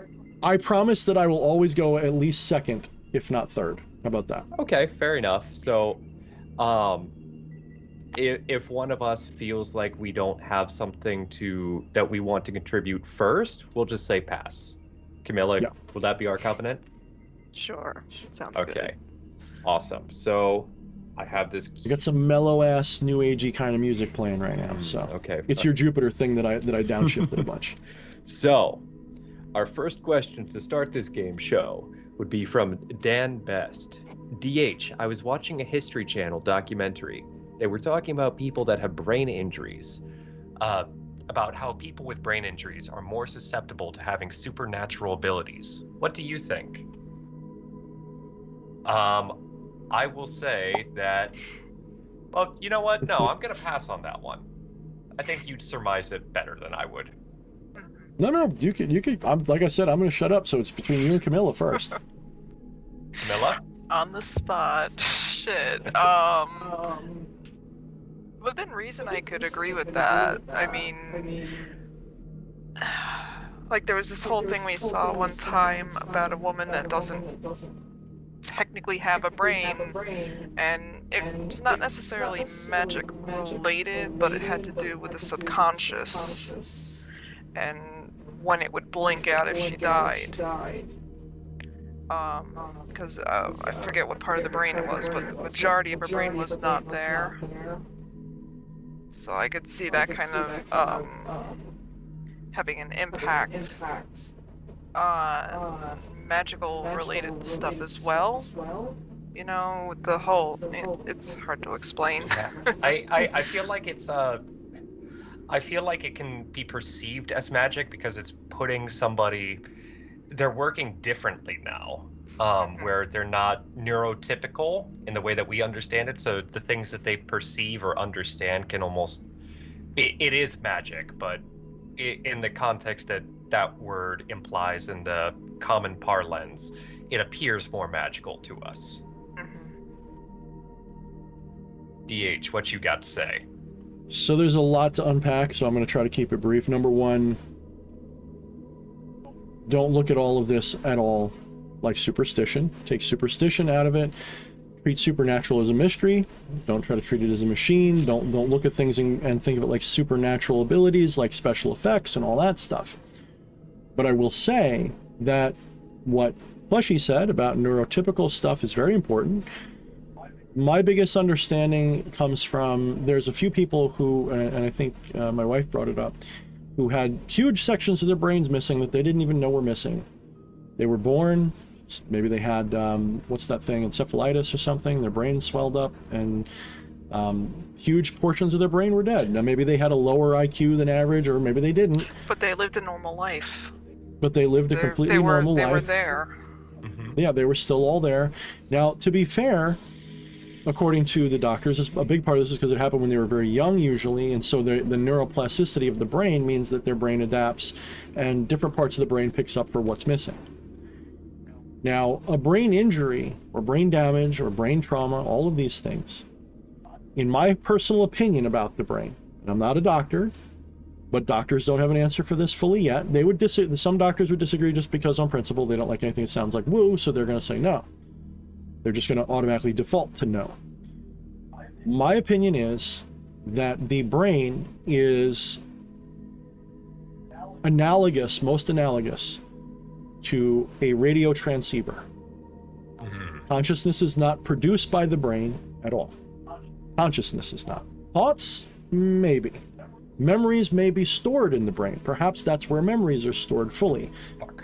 Or maybe consciousness, as I said, is transceiverish with the brain. That is to say, the brain receives signals of consciousness and then retransmits. You know, it's a way to connect consciousness to matter. Memory could work the same way. Memory stored in the brain might actually just be a way for consciousness to access memories of the body. So the brain is not necessarily doing any of this. It may simply be the gateway. I believe this very strongly, but I have no way to prove it. Because to do so, I'd have to use my brain to do it. The way I see it is consciousness is a narrowing of focus of the totality of what you are through a little keyhole. That's what the Eye of Providence means, in my opinion. The Eye of Providence is that keyhole that the entirety of divinity looks through. The keyhole is you, and it is keying in on your brain. All the signals going on in your brain, all that stuff, and that is what is being translated and received as consciousness. And of course, it's looking at itself. Consciousness is looking at itself. But that's what's happening. So brain damage just means that your radio's different. Broken, not broken, whatever. Maybe a part of it doesn't work. And so you could say that part of my brain's broken. But you're still here and you're still walking around, so... You're still picking up on the frequencies. You're still picking up that groovy fucking Get the lead out. Led Zeppelin. 2 for Tuesdays. And Yeah. some of the injuries also cause hallucinations. What are hallucinations?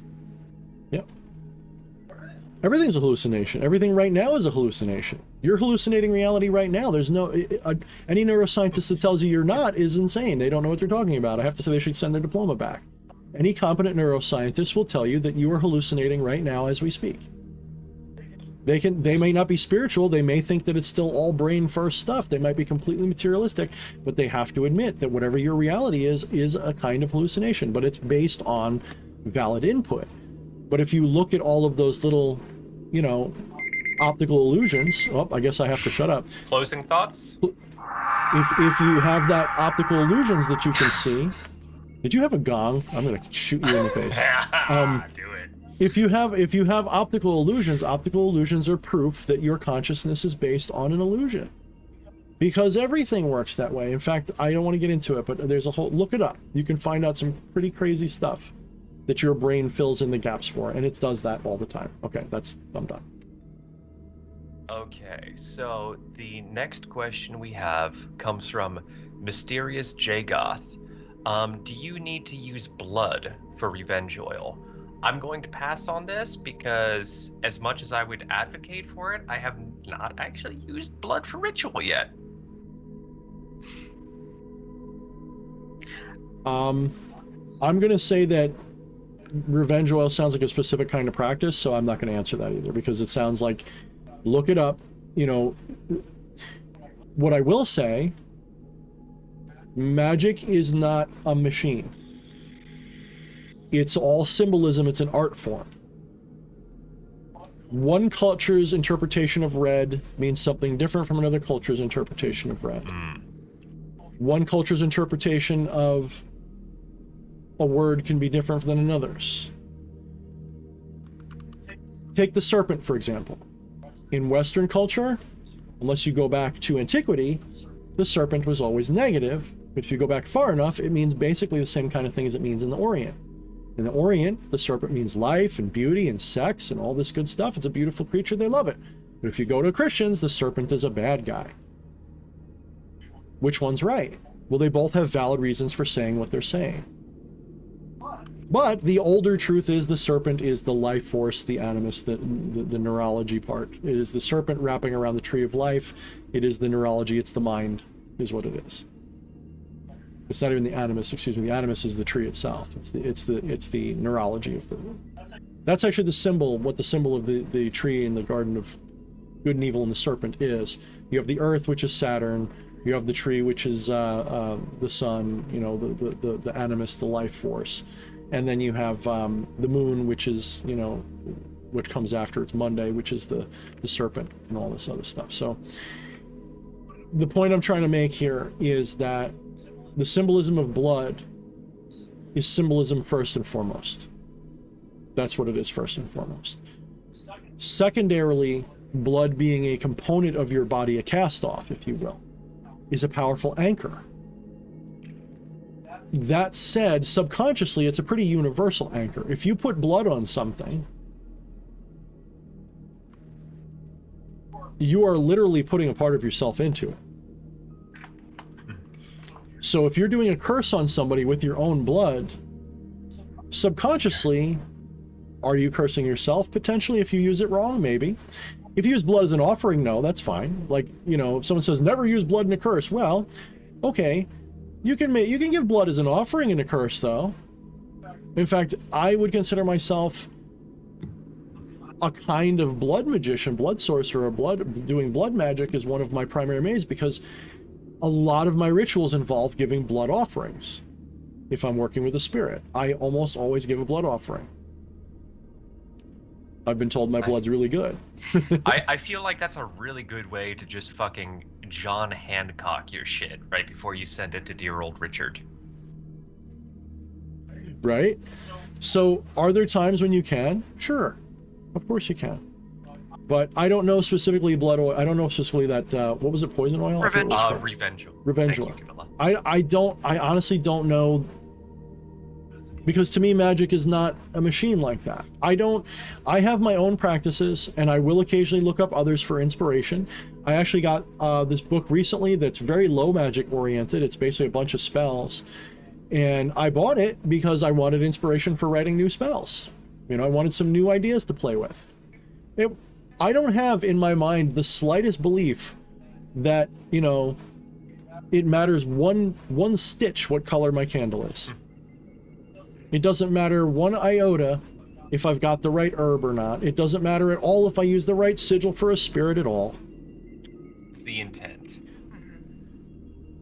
Intent is often overused, but yes, it starts with it's the intent, but it's also, are you being lazy? That's another caveat. I say in Become the Maelstrom, I'm very clear. You can use anything in magic, but it better not be because you're being lazy. If you're taking the easy way out, you're not putting the energy into it. It doesn't mean that much to you, and it's really just a waste of time. I like that.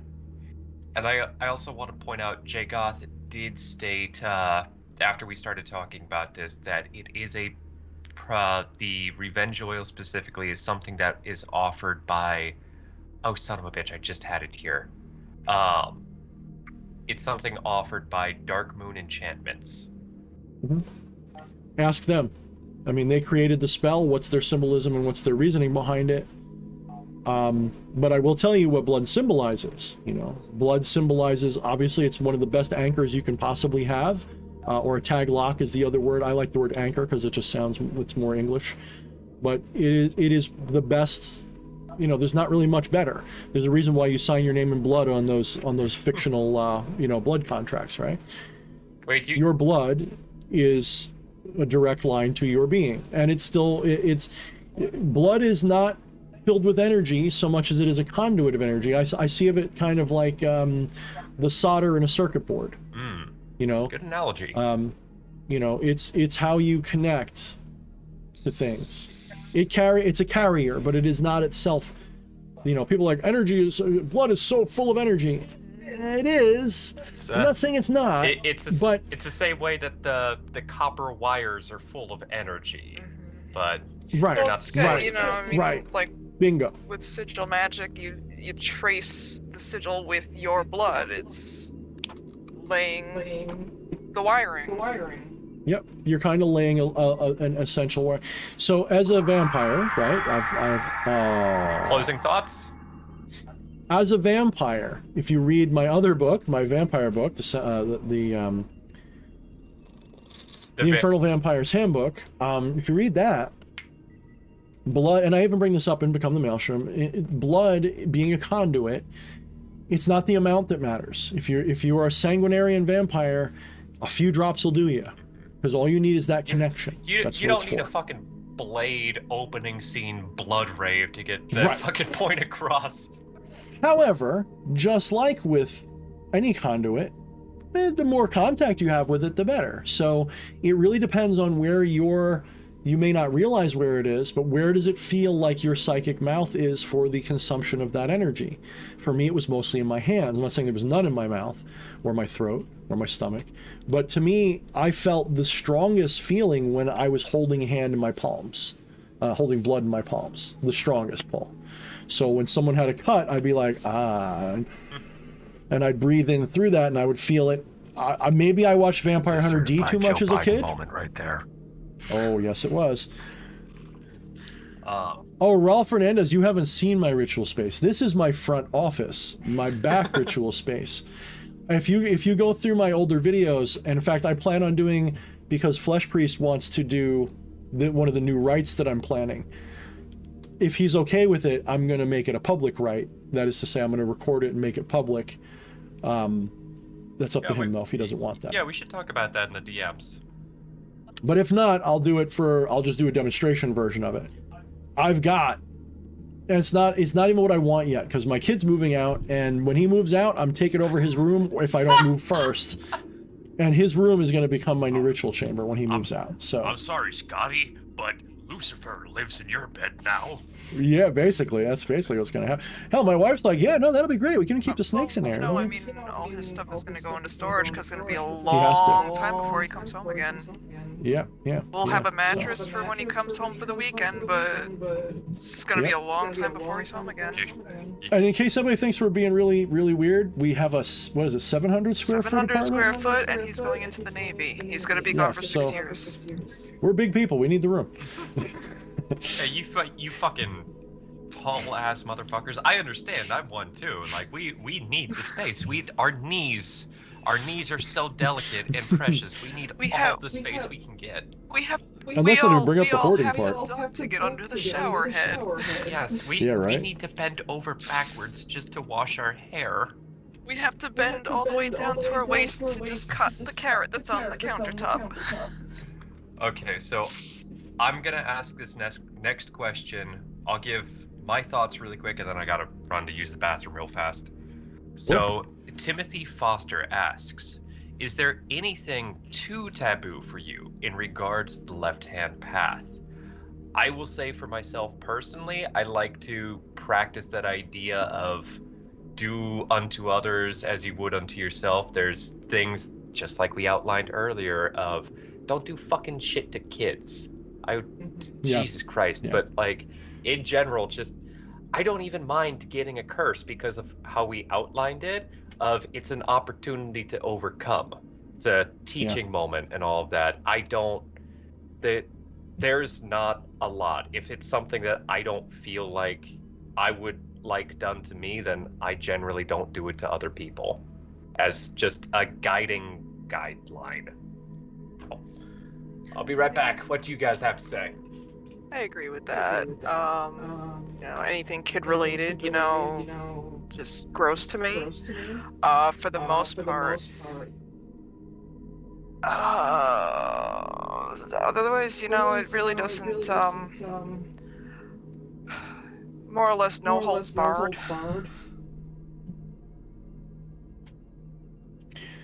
Yeah, I mean, I did an article back in 2018. I forgot the exact title, but I put it on my blog. Link in the description, by the way, on the link tree. Something a perspective on sacrifice. And I had recently listened to, I say read, but I listened to The Dreams of the Witch House, the Lovecraft story. And in that story, the main character is whisked away to an alternate universe, I guess we could say, the spaces in between, where he's confronted by this witch and what is supposed to be Nyarlathotep. And he is given basically this situation where he's more or less offered, in no uncertain terms, superpowers like godliness, magic powers, but he's got to basically sacrifice a baby. Susan Wojcicki is the story. Relax.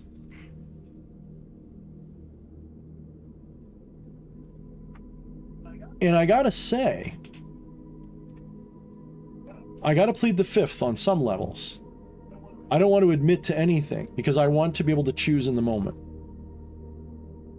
I'm not going to say blanket statement anything, even things that I would say a blanket statement over. Because I don't feel that, maybe I'm a psychopath.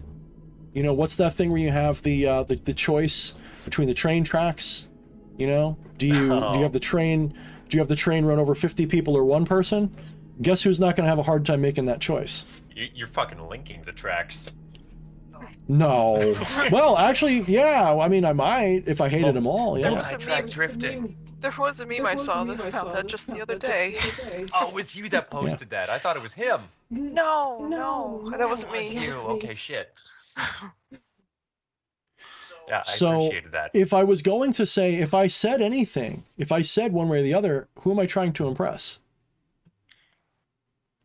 Now, let's go back to that story. The reason why it came up, the reason why I wrote the article was because in that story, no one would ever know. It's in an alternate universe. For all he knew, the kid was an illusion anyway. Maybe it was a test. And in a way, Lovecraft was invoking Abraham and Isaac in that moment.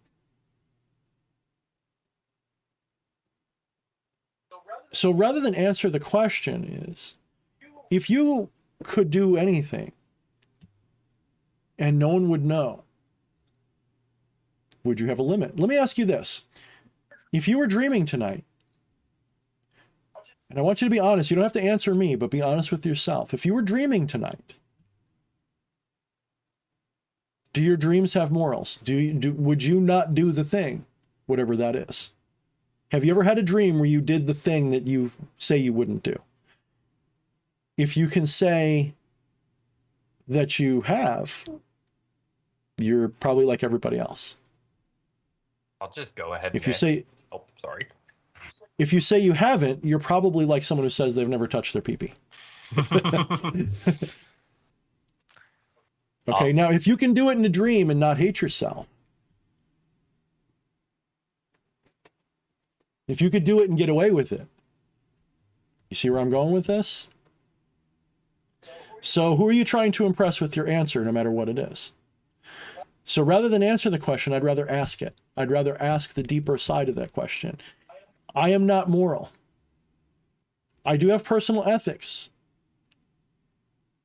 The reason I wouldn't say do what, so the reason I might not sacrifice the child to Nyarlathotep for magical powers is because what if that was my kid? So that golden rule thing comes into play. I want to live in a world where my children are safe. I prefer that world. But if I'm being honest about my dreams, if this was a dream, if I was dreaming, because that's the title of the story, The Dreams in the Witch House, if I was dreaming and no one knew, I've done way worse, way worse than that situation ever could be. Like I've pushed the button and planets have blown up filled with people on them. Okay. It's not, I don't have any limitations in my ultimate being. So I'm not advocating it. That's not my point. See, the people think that if you don't admonish something, you're advocating it. What? Closing thoughts. I'll let you go because you had something you want to say, Fleshy. I pretty much made my point. Oh, I was just gonna make a dumb joke. I'd rather you wrap. We'll make the dumb joke. Make the joke. Make it dumb. I will answer for the audience in terms of things that I've done in my dreams and attachment to morals. I've killed John Wick's dog. I'm responsible for that fucking Does the Dog Die website. Like, I've killed John Wick's dog, and he fucking hunted me like a goddamn demon on cocaine through my dreams, and as he was killing me right before I woke up, it was just all worth it just to spend a moment with you. I would like to add one little addendum. The type of evil I am, though, likes to eat evil. So I am born to be like a demon. Because, I mean, in the traditional sense, the Christian sense. I'm born to be that way. Because to me, I would absolutely relish doing the most unspeakable things to people who truly deserve it. I would absolutely... you're like, so Thorne, you don't have a moral objection to this and that? You're right, I don't. But you know what? What I really would like to do is the people who do those things that I don't like, I'd like to get them in hell, and I'd like to be the one in charge of what happens to them. Oh. So even though I can't say that the universe has a moral objection to all of these bad things, a lot of those bad things, like John Wick's dog killer or the pedophiles and all, I would love to be the one who would love it. And I mean, I would just I mean, I've that stuff. Child. I'm not even sadistic. I'm not. Well, I guess I am actually. I am very sadistic. I was gonna say, I am really bad. I mean, I will even fantasize like, how can I keep them alive long enough to make this really enjoyable? Like, I mean, I would be in the news. That's how bad I would be if I did it in life. How many brown parts of the banana could I make them eat before they perish? Yeah. I mean, it's kind of like, have you ever watched the movie, what was that movie? Sin City. And he cuts the guy apart and makes the dogs eat it. And then also, I mean, that's like the level, that's like level 1. You know, like that's I could think of a lot better stuff. Yeah, like Susan Wojcicki, this is all hypothetical for horror movies. Like picture like a drill going through your knee and stuff, and just and then what would you do with what comes out? You know, what would you do? I don't even know if I should go into detail with what my dream was about. That sticks out in my mind about all that. We've been over this. We have sensitive knees. We're tall people. Don't fucking So do do I. that. Yeah. We're all tall people, but I feel like I got the bladder of a 5'1" Dutch woman with fucking shaky leg syndrome.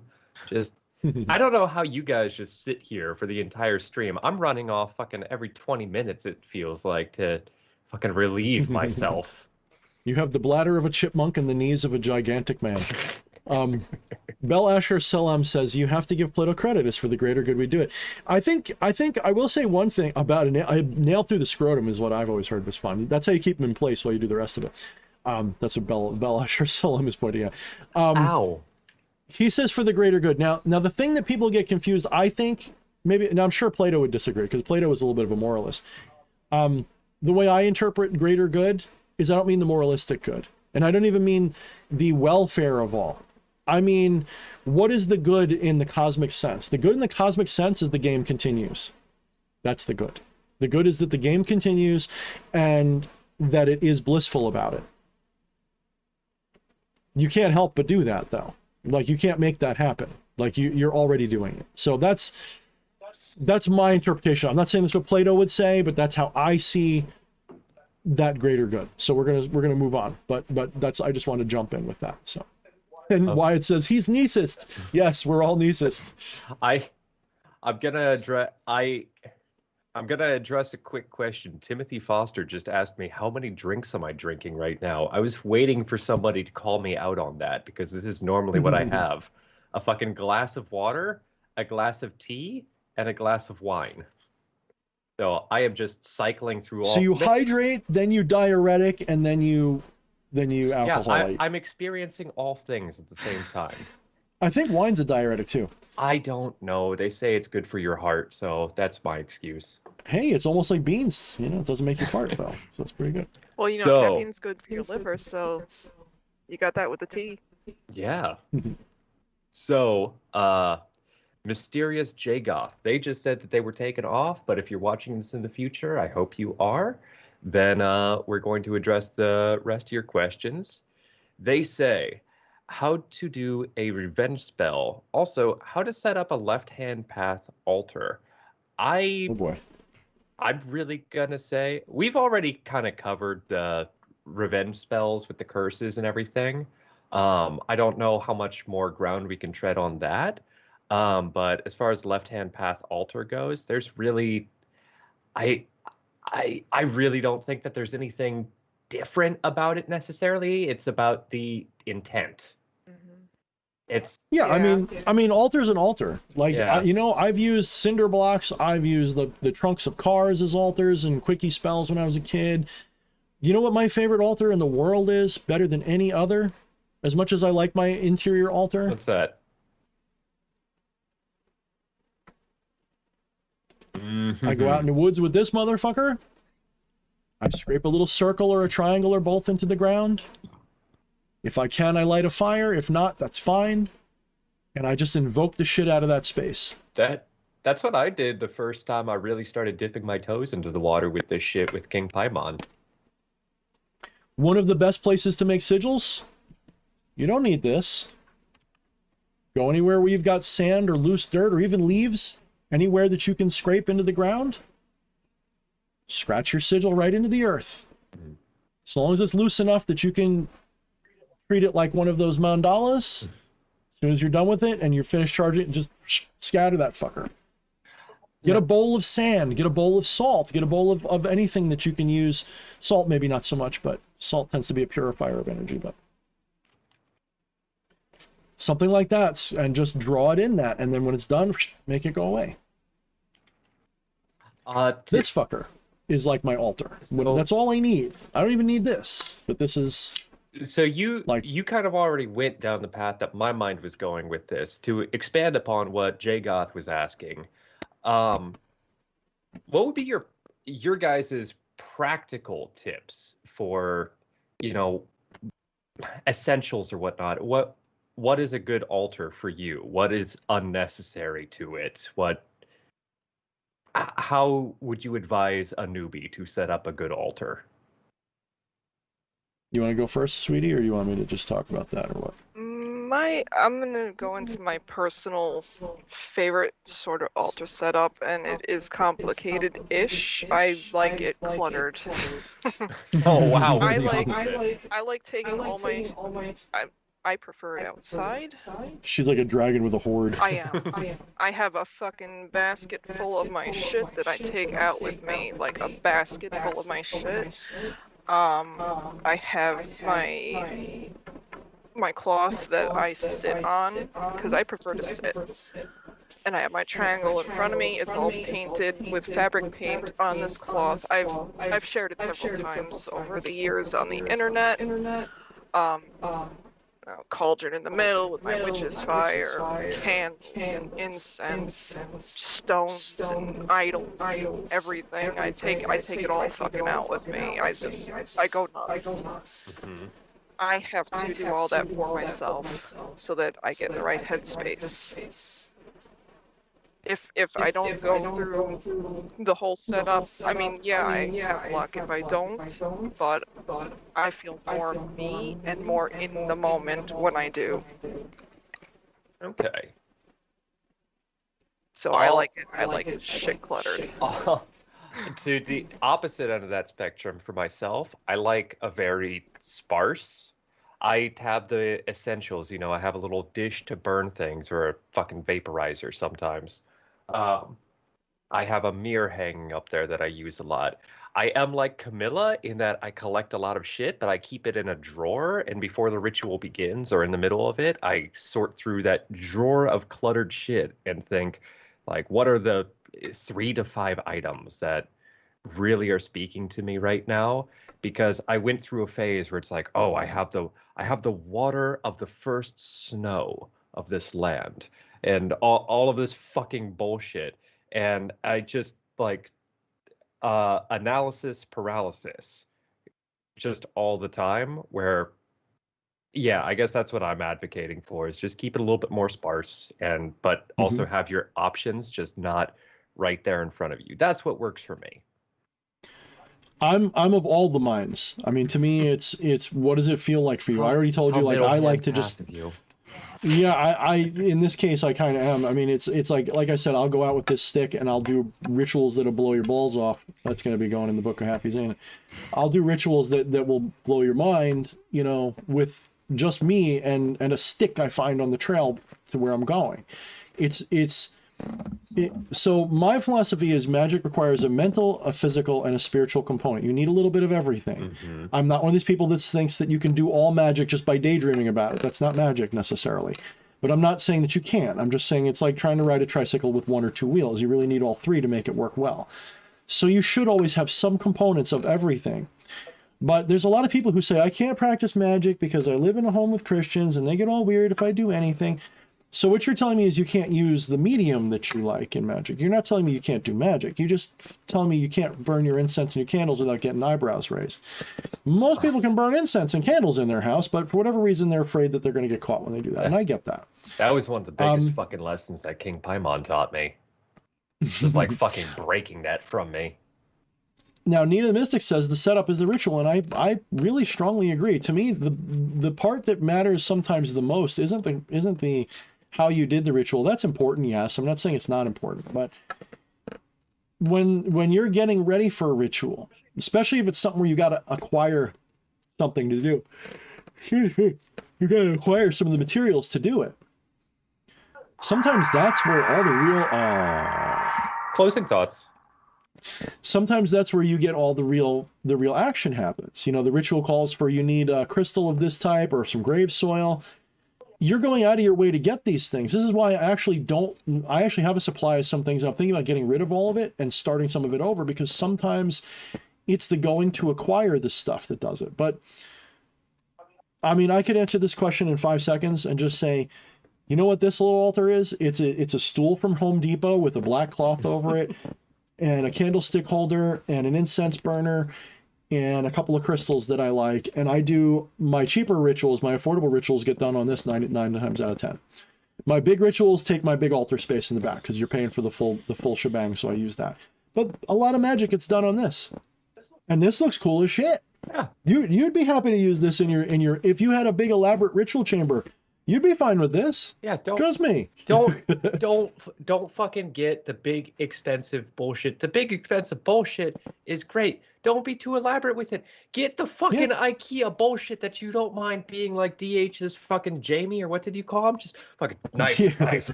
be able to have something like that. Aesthetics are a big part of magic, in my opinion.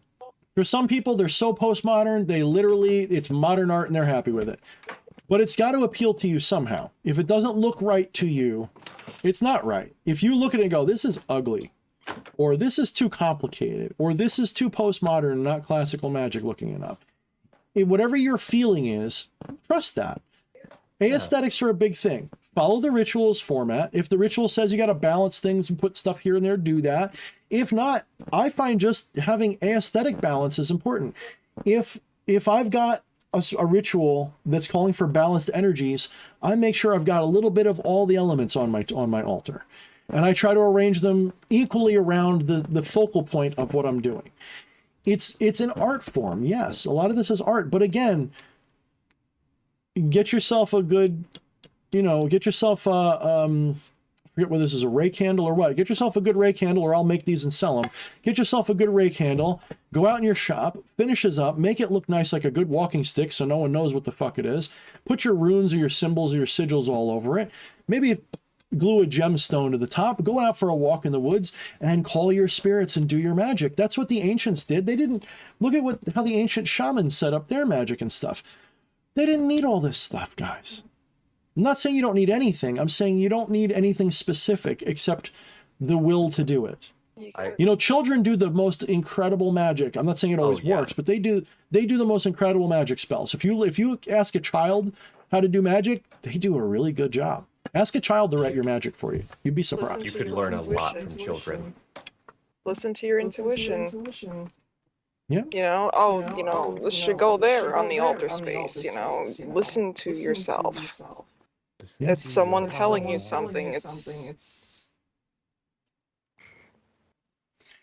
I think we've almost spent a Bitcoin on this one, Fleshy. So if you want to move to the next one or spend a Bitcoin to keep going on it, I think at this point. And we've got like 5, 6, 7, 8, 9, 10. We've got like 11 questions here. So if we hit a point where, like, let's feel free to tap too. So just putting it out there. It's 1:21 right now. We can either go for 10 more minutes or 40 more minutes. I think 10 more minutes is a safe number. Because we're starting to dwindle in numbers anyway, so... Yeah. I'm actually going to have to call it a night soon myself. Yeah, so let's do 10 minutes. Okay, so I will shorten this timer to 5 and quickly move on to the next one as well. That way, sneak in 2 more questions in here. So, okay. Lolan Asign asks, when you say awareness, you mean like left-hand path is woke and right-hand path is kind of like dozing? No. No. Awareness in the spiritual sense is no. No. You can be aware and be totally unaware at the same time. No. That's too no. I think he's just being cute with that question. Might have been. So we can actually do 2 more questions then, because I think that's where I'm going to leave that one. Next one is from Wyatt Coverdale.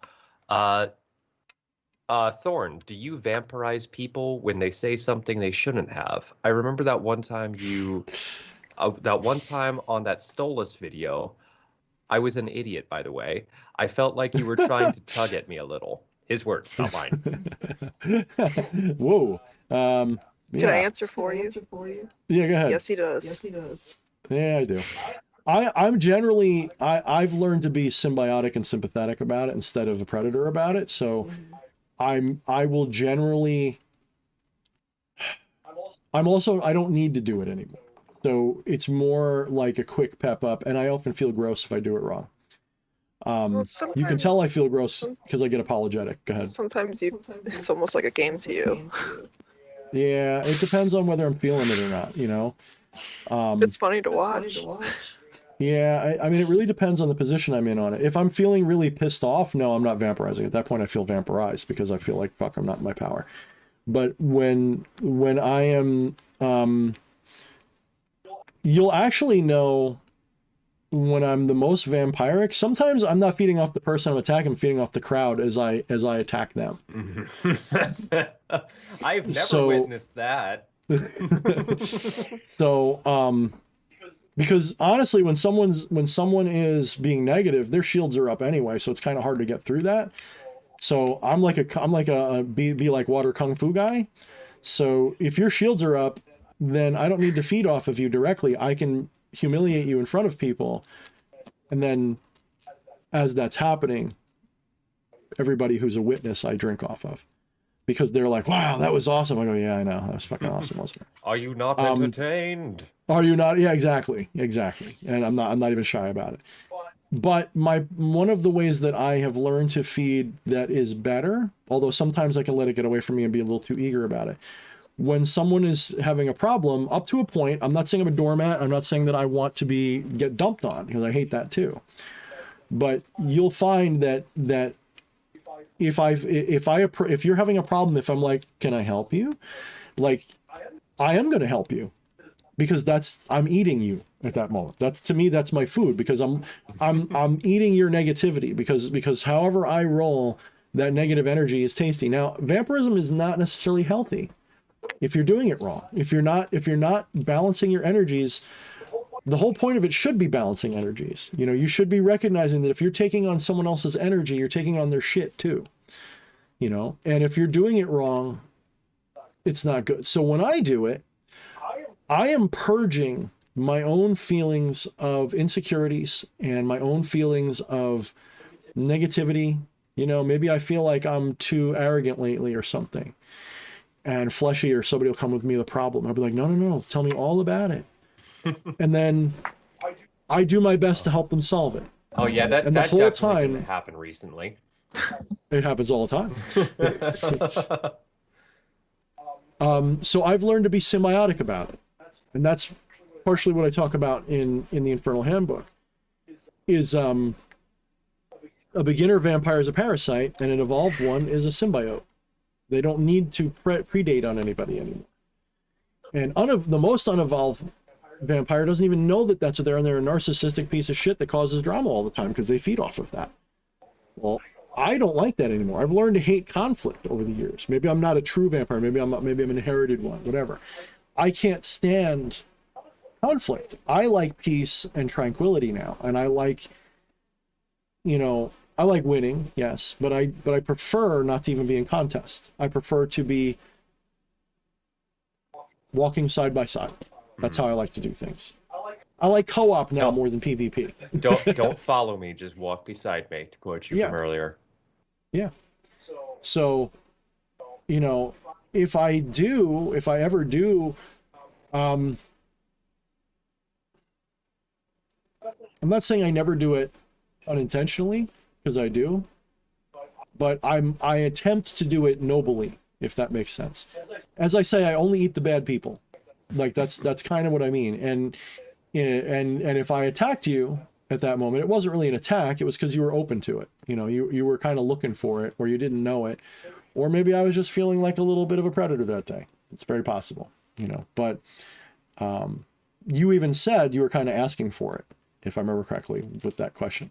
So yeah, he did state I was an idiot, by the way, with that. Yeah. So you're a nice idiot, though. That's why we like you, Wyatt. You're not really an idiot, because when I found out you were 14 or whatever you were, 15, 12, whatever the fuck you said, I'm like, oh shit, this kid's freaking smart as fuck. You're doing this shit at that age? Oh fuck, I was just finding fucking playboys at that age. Yeah, like, here, take the energy back, bro. You're good. That's why I'm very generous to you, because you've earned it, man. Shutting up.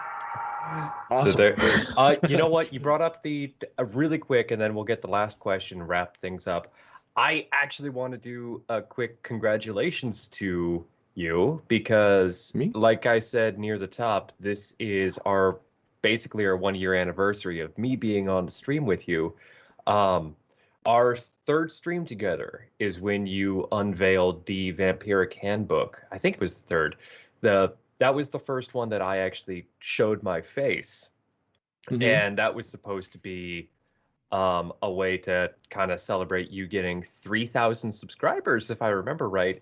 And now you're sitting here approaching 5,000. So within this 1 year, you've already almost doubled that. So fucking congrats to you. And I'm so fucking happy for your success. I'm actually tentatively planning. I might need some help from all of my people to figure out how to do it, but I'm thinking about doing a giveaway for the 5,000 subs. I haven't completely decided what it'll be. It might be either a tapestry, or it might be a couple of things. It might be like a tapestry or two, and maybe even a crystal ball. I haven't decided yet. So it's really a question of, do I want to shoot my load on 5,000, and then how do I top that at 10,000 type of question? Could potentially even throw in a little something from Camilla's store. Well, that is from Camilla's store, the crystal ball. So, it's ours. well, take it easy. Take it easy. No, we're not talking like hundreds of dollars value. No, just a small little something. Well, anyway, I'm tempted to do either some kind of raffle giveaway or something when I hit 5,000 subs, but I want to make sure it's people who are active subscribers, not just, whatevers. So I want to do one of those things where, like, maybe I'll make a video and everybody who comments on it. I'll have to see how you can do raffles these days. It used to be easier. Now I don't know how they do it anymore. So, will I cook something up? I mean, I could be a dingbat and be like, hey, I'm going to put a Patreon thing up for $1 and everybody's a $1 patron and I'm going to do a raffle off that. I don't know. That's not what I mean to do, though. I'd rather do it based on subs. And one of the issues with the subs is if you go into check who's subscribed to you, a lot of people keep that private for very good reasons. So I don't want to make you turn that on so I can use that as the data. So I'd rather do it as like a live drawing or something like that on a live stream, maybe something like that. I think I got an idea, but we'll talk about that in the DMs. Okay. Everybody keep an eye out for that. We'll find a way to do it. Because also YouTube has its policies about that. So okay, well that's also worth checking up on. Yeah, so there might have to be some DL going on, a little bit of that, hey, how you doing, brother? Yeah. I definitely don't know what you're talking about there with those exact hand motions. So Hellspine, the Great and Powerful, I think they're actually currently asleep, but they're going to be our tail gunner for the night. This question shows you how much of a backlog we have. Came from earlier with our discussion of the left hand versus right hand and understanding of God. Hellspine asks, what makes God more valuable than not God? I might need more clarification on what does he mean by God and valuable. I wish they could answer, but they're not here right now. So do you want to... Let's jump to another question because I don't want to have to read another question. I don't want to misinterpret or anything. It sounds like it depends on viewpoint between right hand and left hand. I mean, because even God's a funky word. The reason I've been using the word God a lot lately is because it hits. It's a very good shorthand, but it's not it's not precise. A literal. Yeah, because when I say God, I mean it in a non-theistic way. If that doesn't fuck you up, I don't know what will. I mean it in the way of Brahman and Atman. That is God, and God being not an external idea. God is an internal idea. You are God. You create, but these any God you can name is a inferior God. Like that is what you are. If you think that you're DH Thorne, Flesh Priest, Hellspine, whatever. If you think that you're these people, then that's an inferior. That's an egregore. The true God is an impersonal. When I say impersonal, meaning it's not a character. It is the all. It is everything. It is the totality of what is. It is conscious too, but it is not it has no identity of its own. It is so big it can't have an identity. It contains all identities. So there is no word. So when I say that God, I'm talking about like all caps God, not capital G God. It's G-O-D God. It's God that's not, and that's the God that you are. You are the greater God, the greatest God. You are the all. You are the most high. You're above the throne. You're the space containing the throne. It's not the theistic God, but that's what you are. So to get into this very last question before we wrap things up, Mysterious Jagoth asks, and this was in terms of realizing your own godhood, was the context we were talking about when they asked, how does the shadow self add into this? So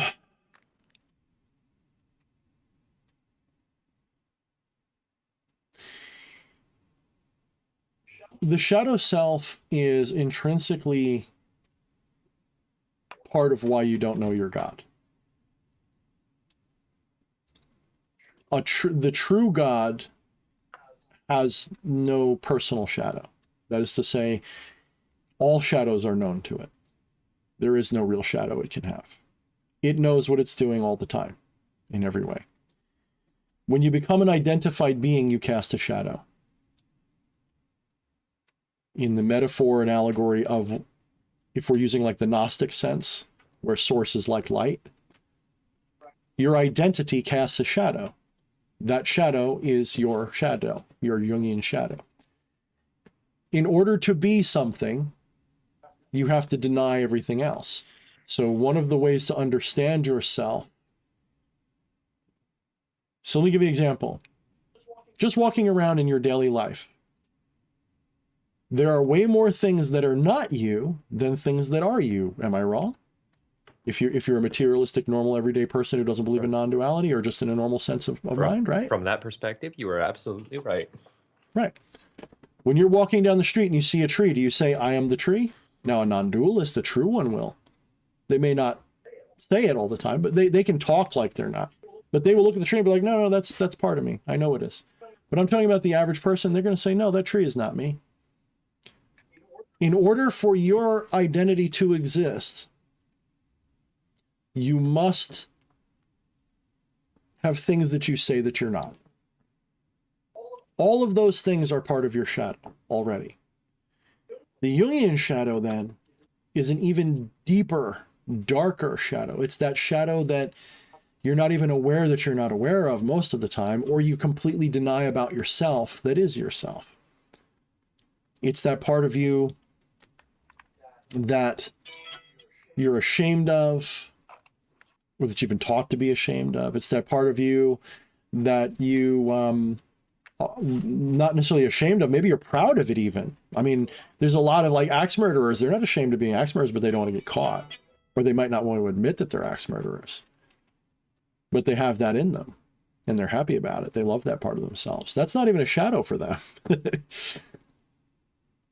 So the shadow is a part of you that you repress. And it's something you're ashamed about, that you repress, but it can also be something you completely don't know about ever. Maybe it's something that never even occurred to you because you're so high on the hog trying to be a good guy. You know the people who cast the biggest shadows? The noblest right-hand path moralists. They cast the deepest shadows because they don't even want to face the possibility that they do things. And I mean, even the ones who are like, I have original sin, I'm a worm. They have really deep, dark shadows because even trying to say, I'm a worm, please forgive me. They're not even trying to admit the arrogance of even saying that. They're trying to be so humble. And they would, you know, like the people say, like, Thorne, you're too egotistical, and that's why you're this and that. How much did I wound your ego just by being me that you had to say that? I don't attack people. So what's your shadow all about? I'm not denying I have one. So as God, as divinity, as that, shadow is what happens when you assume that ignorance that gives you mortality. It's inevitable. Anything that's mortal has a shadow. Maybe this is why a lot of the old folk tales about vampires, it wasn't a reflection, it was a shadow that they didn't have. Maybe. Don't know. So I'm going to cut it there. I think that's a decent answer for that. No, I think that's a good answer. And we'll start to wrap it up here. I do want to shout out Tail Gunning Super Chat from JMC says, love the show. We appreciate Thank you, Jay. Jesse. We're going to ask a good question. I just want to touch on it. It says, is the goal of our journey through the left-hand path really just boiled down to purging the ego down to perfect? No. Yes and no. Yes and no. When you say it like that, you are demoting it too much. Recognizing the ego is just your camouflage or your aperture or your glove or your mask isn't meant to demote it. It's rather to recognize that the ego is a jester that sits upon the throne of real divinity. It's not really the king, but it wears its crown. The king allows this because it's entertaining. But every once in a while, the king's got to get out of my fucking seat. I got business to do. And that jester better sit the fuck down. That's it. It's not bad. In fact, if you know, in many courts, the jester was the only thing allowed to make fun of the king.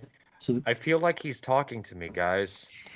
Get off my throne, bitch. I know, people get hot when I get angry. I don't know why. It's the belligerence, I swear. I like it when you I like it when you shout. So no, don't downgrade your ego. Put it in its place. There is a difference. It's a very subtle difference, but it's a meaningful one. It may sound exactly the same, but it's not. Don't demote, don't denigrate. Your ego is your friend. Like your inner child is your friend. You're not here to kill your ego. You are here to recognize your ego is not what you are. Your ego is a thing that you're doing. You can starve your ego, but don't kill it. Like, he's satisfied. Well, I'm not satisfied with that gnosis, Worgen Crow. He says he's satisfied with that. Like, let's put it this way. If you sing a song, whether it's a good song or a bad song, don't become the song. Don't forget that you're somebody singing a song. That's what you've done. You've forgotten that you're singing a song. As soon as you realize you're singing a song, that doesn't mean you stop singing it. You just go, oh, that's right. It's okay if I fuck up the song because it's not me. Right? All right, I'm done. I like what you're saying, but Camilla has also been so patient with us. So yeah, I fucking love this stream, and I'm always happy being here with you guys for it. And Absolutely. I like the question and answer streams the best, Oh, me honestly. too. And thank you to everybody in chat too. I know we didn't get to everybody's question. I'll try to do this sooner next time because I like this whole token idea. We'll see if that continues. I liked it. I think it was a good idea. Yeah, and especially towards the end. Yeah, and you didn't even use any of your tokens. That might just earn you an extra special token next time. Well, figure the first hour of the show, I'm gonna rant like a motherfucker no matter what. Anyway, I got to get that out of my system. But once we're out of that, like then we go into the token system for sure. Especially when we got guests. Oh, yeah. Absolutely. Yeah. You like make it 3 minutes then. Kind of like a boiling tea kettle. Yeah. Like you make it 3 minutes, but then give it to everybody 3 minutes. Like you give 3 minutes to them, 3 minutes to them, 3 minutes to them. So everybody, thank you for being here. I fucking love doing this, and I love seeing you guys every week. Camilla and DH, fucking thank you for that mirror. It is absolutely gorgeous. If any of you here are hanging out, go into our Discord. The link for that is in the description. Follow the link tree to join that. Let us know if you like that fucking around Jackbox idea for the next stream, because I certainly would love to do it. And other than that, what do we always say to the people? Well, before you say that, I might not do a regular video this week. I might do a daytime live stream, for like a half hour or an hour during the week. We'll see, because I'm kind of burning out on making up new ideas for a video. It's just one of those things. It's like, do I talk about wands again? Do I talk about this again? And I'm finding that people don't really get into, you know what people get into? When I tell them stories, but I got to save my stories for my writing. So, so I almost like doing the live stream stuff a little bit. So we'll see. No promises either way, but be aware I might do a live stream during the daytime, minus fleshy in those cases, probably. So it's not really worth tuning into. Yeah, like don't even show up. It's fine. So yeah. So what do we always say? Well, we say mind the shadows. That's like my catchphrase. That's like what half my shit's based on. But what else do we say? Tell your friends. Warn your motherfucking enemies.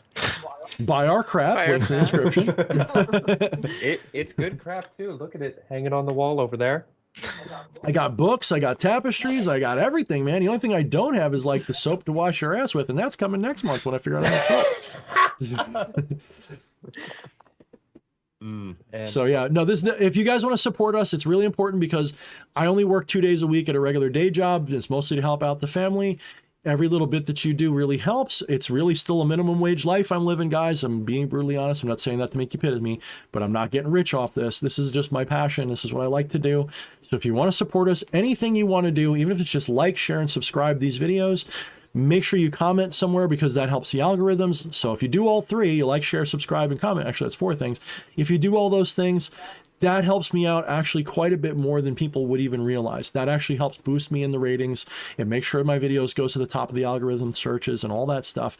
If you see a video that's on a subject that you've liked, make sure you comment, like, and share because that, again, that's the only way it gets you to the top of the ratings. And obviously you can help me out by going to Patreon. You can buy my crap. Patreon's cool, but I prefer if you're going to do Patreon, sign up for the classes because then you're getting something directly for it. I feel like if you want to support me on these live streams, you want to donate that way, I feel like you're paying my night. That's great.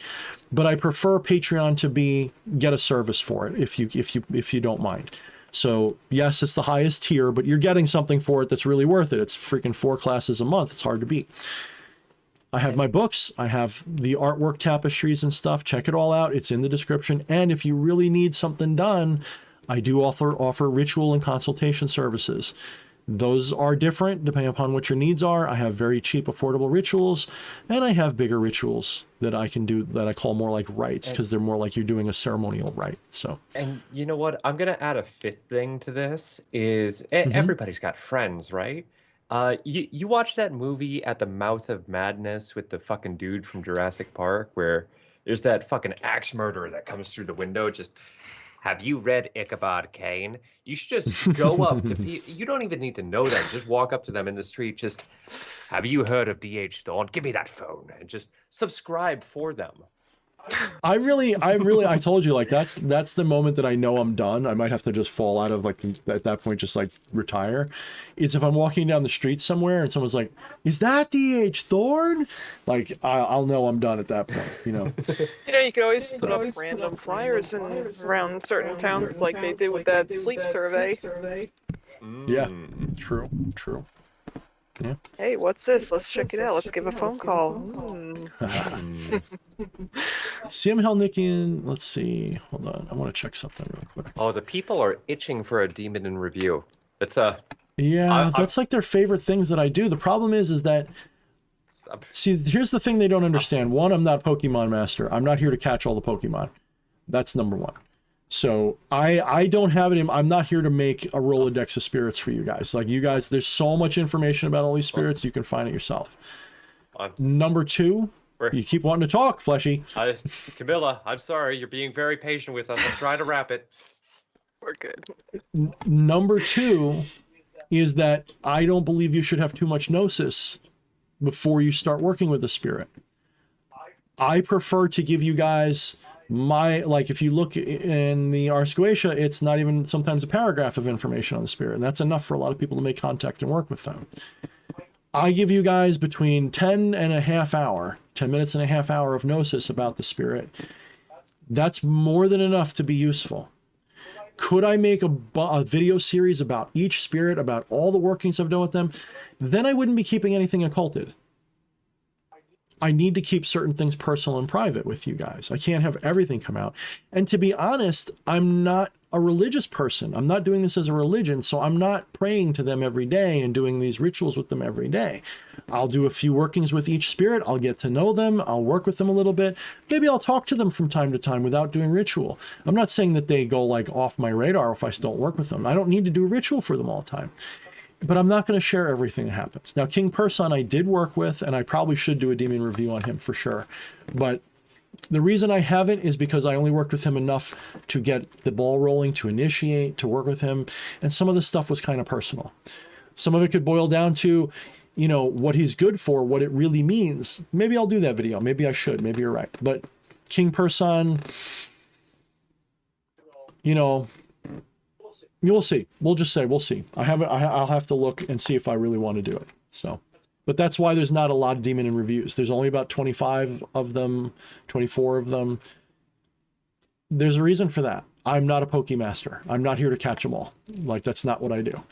If it was up to me, I would actually simplify it down and be like, fuck all these spirits. And that's not very popular. That's how you know I'm not like a real shill. If I was really a shill, I would find a way to make a video about every spirit, whether I knew something or not. The only thing I will say that comes close to that is that I have been very tempted to work with one of my spirits, my familiars, and start a series where I do research on the spirits and do like a Rolodex, but not as a I worked with them thing, but more as a I was directed to this understanding of them from another spirit. Oh, man, so we got to put together listicle articles to fucking satisfy the algorithm. Just top five demons. It's true. To get your girlfriend to get back together with you.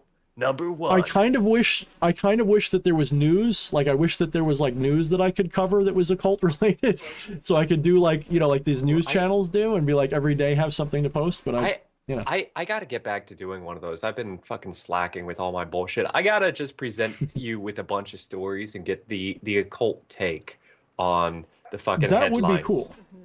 That would be cool. Like if you like, I do like the whole Flesh Priest reads us a story and then BH Thorne comments on it. I do like that. Oh, fucking Jesus Christ. I almost forgot. One thing okay, after this, we seriously are going to wrap it. I'm going to exit out of this video feed if nothing else, so Camilla doesn't feel bad about doing it.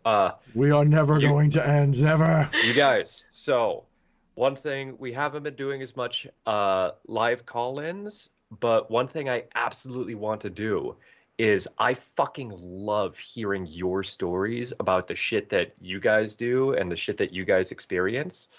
I'm going to start, like, I'm going to twist DH's arm to put my email down there in the description. I want to read your guys' stories. It can stay I'll assume it stays anonymous unless you specifically tell me that you want your name attached to it.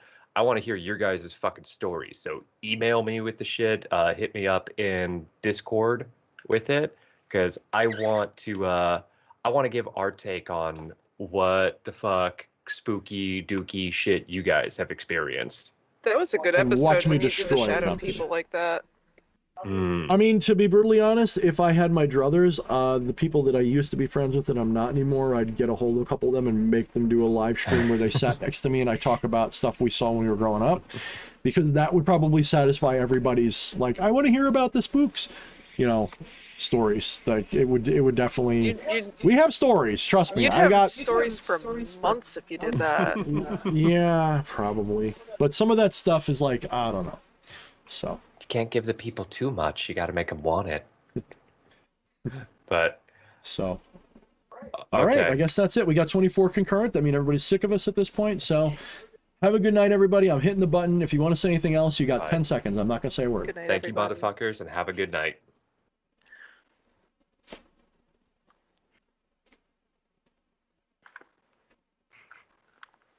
That's it.